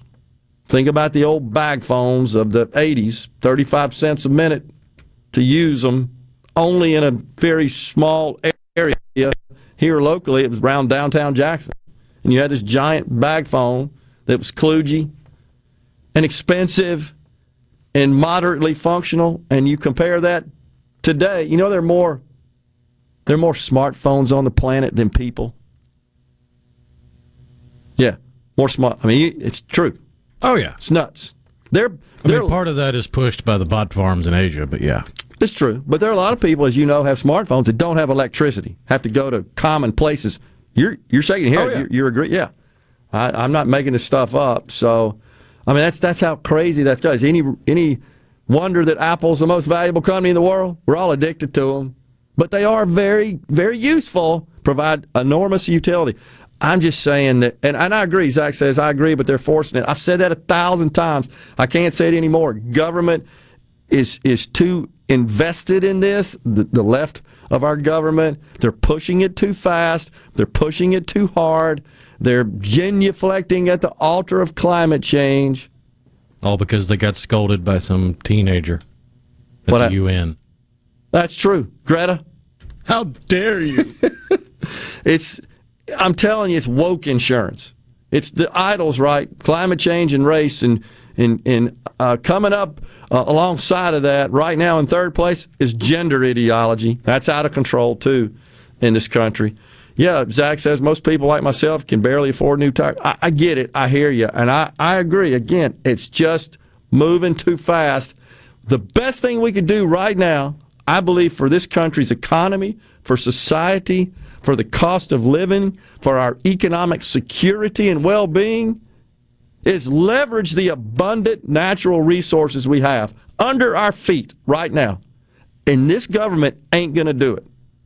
I mean, honestly, I don't even know if people dying in the streets would cause them to shift their loyalty, their convictions to this Green New Deal crap. No, they would. They're obsessed with it. They would do their performative, oh, it's so sad, but it's the price we have to pay. Exactly. You just have to die, right, to save the planet. And there are some people who actually want to see that, as you know, want to limit your time on Earth. It's just nuts. Dan in Hattiesburg sent us a nice photo here. Perry Central in New Augusta seems to be taking advantage of solar. Yeah, I see that. Thanks for that photo. So that's Perry Central High School, right? Dan, and that looks like solar panels that are hoisted up by some concrete anchored metal post, right? That it just kind of form. It looks like a big shade. Yeah, it's like an awning. Yeah, like an awning, but it's solar panels. I can see that now, the individual panels. So look, that's fine. That's not. I think that's great. That's not a problem. It's just a question of should the government be involved in this and in the form of subsidies. If this is so good, why wouldn't the school districts? Looks like Perry Central's already done it. Say, hey, look, guys, I can make an economic case for making an investment in solar panels or renewable energy to power the schools. This is how much it would save us. This is what the time frame would be of the return on that investment, recovery of that investment. Sure. Why does the government have to get involved? Well, in this case, it looks like from a individual private residence perspective, unless you got an income of less than 250% of the federal poverty level, you don't qualify. 225 now. You got adjusted. I don't really understand that rationale, but I get the feeling that maybe there was some contention. I don't know this for sure, but I'm not privy to those meetings between the electric utility providers and the PSC, and that's how we kind of landed here. I don't know that for sure, but anyhow, let's see. Tim and McGee says he wanted to know when we're going to get, of course, the Wi-Fi, and he says, I won't ever get a rebate from the government. I'll never own an EV, solar panels, or any of that wild stuff. I won't live long enough. Proud you're getting a vacation, but nobody can take your place. Well, I don't know about that. I appreciate that, Tim. So, and I hear you, Tim, and I know that I think it's human nature, Rhino, as we get older. It is true. We're more resistant to change. That's just natural. I don't think that's anything new. That's been going on a long time, right? Oh, yeah. I think the difference is the rate of change is accelerated so much that you see more of it in your older years, and so you tend to push back more. But this is what I share with you, Tim, and again, I hear you. I get it, and I respect you for that. The next generation will say, well, I'm not connecting to the power grid. I'm going to power my house with solar panels. You see, I'm not driving a fossil fuels vehicle. It's the same thing as, well, you listen to classic music, but I'm listening to rock and roll as an analogy kind of deal. So it's just how we progress. It's the way God made us. We're just more resistant when we're older and more receptive when we're younger. We're going to take a break for the final segment here on Middays. Stay with us.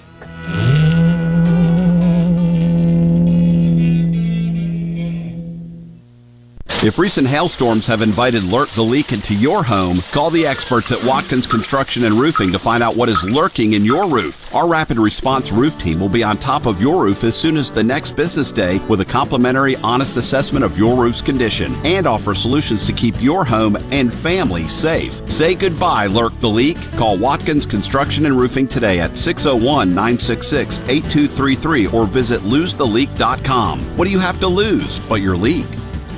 Hello, I'm Gary Jolly from the Tractor Store in Richland. Now's the best time of the year to save more with Mahindra, and it all starts with zero. Pay zero down and 0% interest up to 6 months.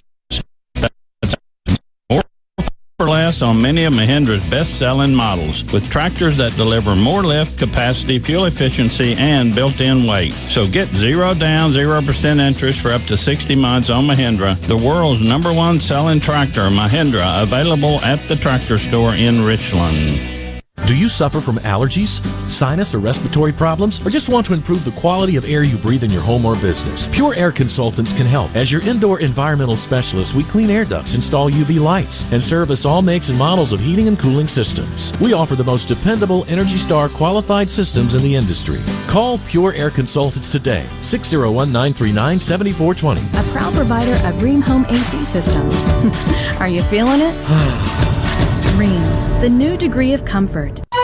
This is Brent Calloway. Since 1954, Calloway's has been family-owned and operated. Located in Gluckstadt, south of Germantown High, Calloway's has a huge selection of your favorite trees, shrubs, and fall color plants. Callaway's has large rolls of pine straw, and we offer quantity pricing. Callaway's outdoor patio furniture is in stock and ready for delivery. All 20 to 50% off for a limited time, free delivery in the metro area. Our farmers market is full of fresh fruits, vegetables, fall pumpkins, local honey, jellies, jams, and the best tomatoes in town. Callaway's has farm fresh produce 7 days a week. Did you know Callaway's has beautiful decorative accessories and gift items for your indoor and outdoor living spaces? Callaway's has bulk soils for pickup and local delivery. Callaway's landscape designers Clinton Streeter and Corey Castle can design and install your landscape. Callaway's Gluckstadt on Calhoun Station Parkway, south of Germantown, Iowa. Everything for home and garden, that's what Callaway's is. It's a sale over 4 decades in the making. Miss Kelly's 44th anniversary sale. Get up to $500 off our everyday low prices. Plus, take 60 months to pay with no down payment. Furniture trends have changed a lot since 1978, but Miss Kelly's never goes out of style. Stay on trend and on budget with this amazing anniversary offer. Up to $500 off plus 60 months to pay with no down payment at all Miss Kelly's locations.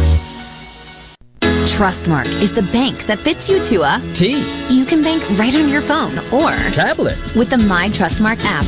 Our mortgage lenders will help you buy your dream 2-story Tudor. And Trustmark Tailored Wealth offers tried and true advice that makes transforming your future a piece of toast.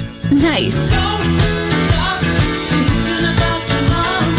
Trustmark. People you trust. Advice that works. Member FDIC. Equal housing lender.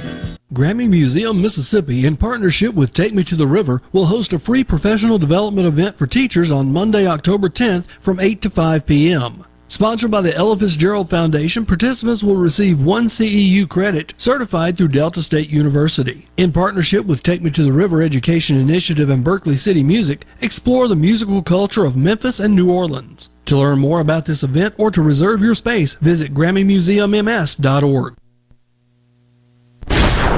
This is Ben Shapiro reminding you to listen to The Ben Shapiro Show weekday nights starting at 9 p.m. here on 97.3 Super Talk Jackson. You know what that means. Middays with Gerard Gibert. We'll do it live on Super Talk Mississippi.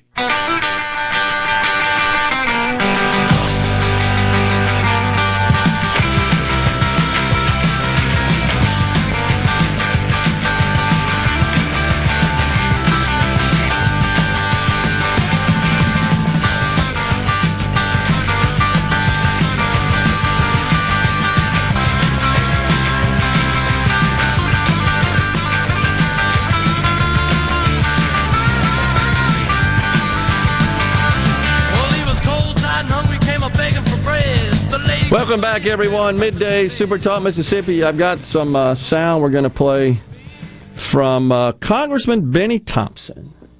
Chairman, one question. In your opinion, is the border secure? I have to go give a speech. Didn't you hear me? I heard you. Okay. It's a quick question. Is the border secure? Answers about the border few and far between from some Democrats on Capitol Hill. I have to go give a speech. Didn't you hear me? I don't have time to tell you whether or not, I don't know, millions of people are flooding across our border. Children are dying, being raped. Fentanyl is just intruding through our borders. Only 100,000 people have died due to fentanyl over the last year. So see, Joe Biden, he has successfully increased the flow of fentanyl and constricted the flow of oil. Bravo! That's why you got to vote for him again. So, Congressman Thompson, I'm extending you, if any of you or your staff, or you yourself, sir, or your staff are listening, I'm extending you an invitation right now to come on the program. And it will not be a hostile environment, I assure you of that. I'm just not that way. But let's talk. Let's get the answers to this. Make it so that it doesn't conflict with your schedule, sir, and you're not due to give a speech. But that was a pretty simple yes or no answer. I think your constituents, I think in your committee head role, the American people deserve to know where you stand, sir. And whether or not you believe the border is secure. We've got Karine Jean-Pierre has already said in a press briefing, no, they're not just walking across the border. Like we don't have eyes. Right. Like, so nobody's walking around with a high-definition camera in their pocket. Like only every person on the planet, virtually. And drones now flying all over the border. So come talk to us, sir. Talk to the people of Mississippi. Tell us where you stand on this. Because they're worried. And in my personal opinion is, you're hurting your own constituents. The people flowing across those borders, they're taking the jobs your constituents should have. As an example. And for those of us who pay taxes, it's hard enough for us to pay taxes to support American citizens with all these goofy programs we have. Now we're supporting illegals. We just are. They come here. Why wouldn't they come here? Because this is the best place on the planet. So the same people that say, come to America, are in the next breath saying how evil and wicked America is. It's almost like Democrats talk out of both sides of their mouth and don't actually have any, I don't know, morals? Unbelievable. Any understanding of reality? Any basis in reality? It's all pipe dreams, pie in the sky nonsense, and solutions in search of problems. Unbelievable. Well, am I being unfair here? So the congressman would not answer that very simple question. And honestly, I would argue that this government is advocating its constitutional responsibility. And I'm telling you, if the Republicans take the House, which I believe they will, I think you're going to see Mayorkas on the Hill. They're already talking about impeaching him. Because he's not doing his job. He's not upholding his oath, honestly. And look, let's be honest. I think, Rhino, you and I believe I could speak for you here, we believe in legal immigration. Oh, yeah. We want the process to be followed. We want good people to come to this country to assimilate as Americans, to follow our laws, to contribute to society legally. I've said it before, I'll say it 1,000,000 times. There is a part of me that swells up with some sort of patriotic pride when I see posts on social media of people who have gone about it the right way, standing outside the courthouse, standing outside the federal building with their little American flag and their certificate of citizenship. And I think that goes back to the movie Short Circuit, where Johnny Five got his citizenship when I saw that as a kid, having an influence on me. But there's a sense of patriotic pride in that. It's camaraderie. It's, yes, welcome to the fold. Welcome to America. You're an American. And we all acknowledge that this country was made by immigrants. We get that. Legal immigration. People that came here, and by the way, when they came here, though they retained much of their culture and their customs, they also understood, I'm an American.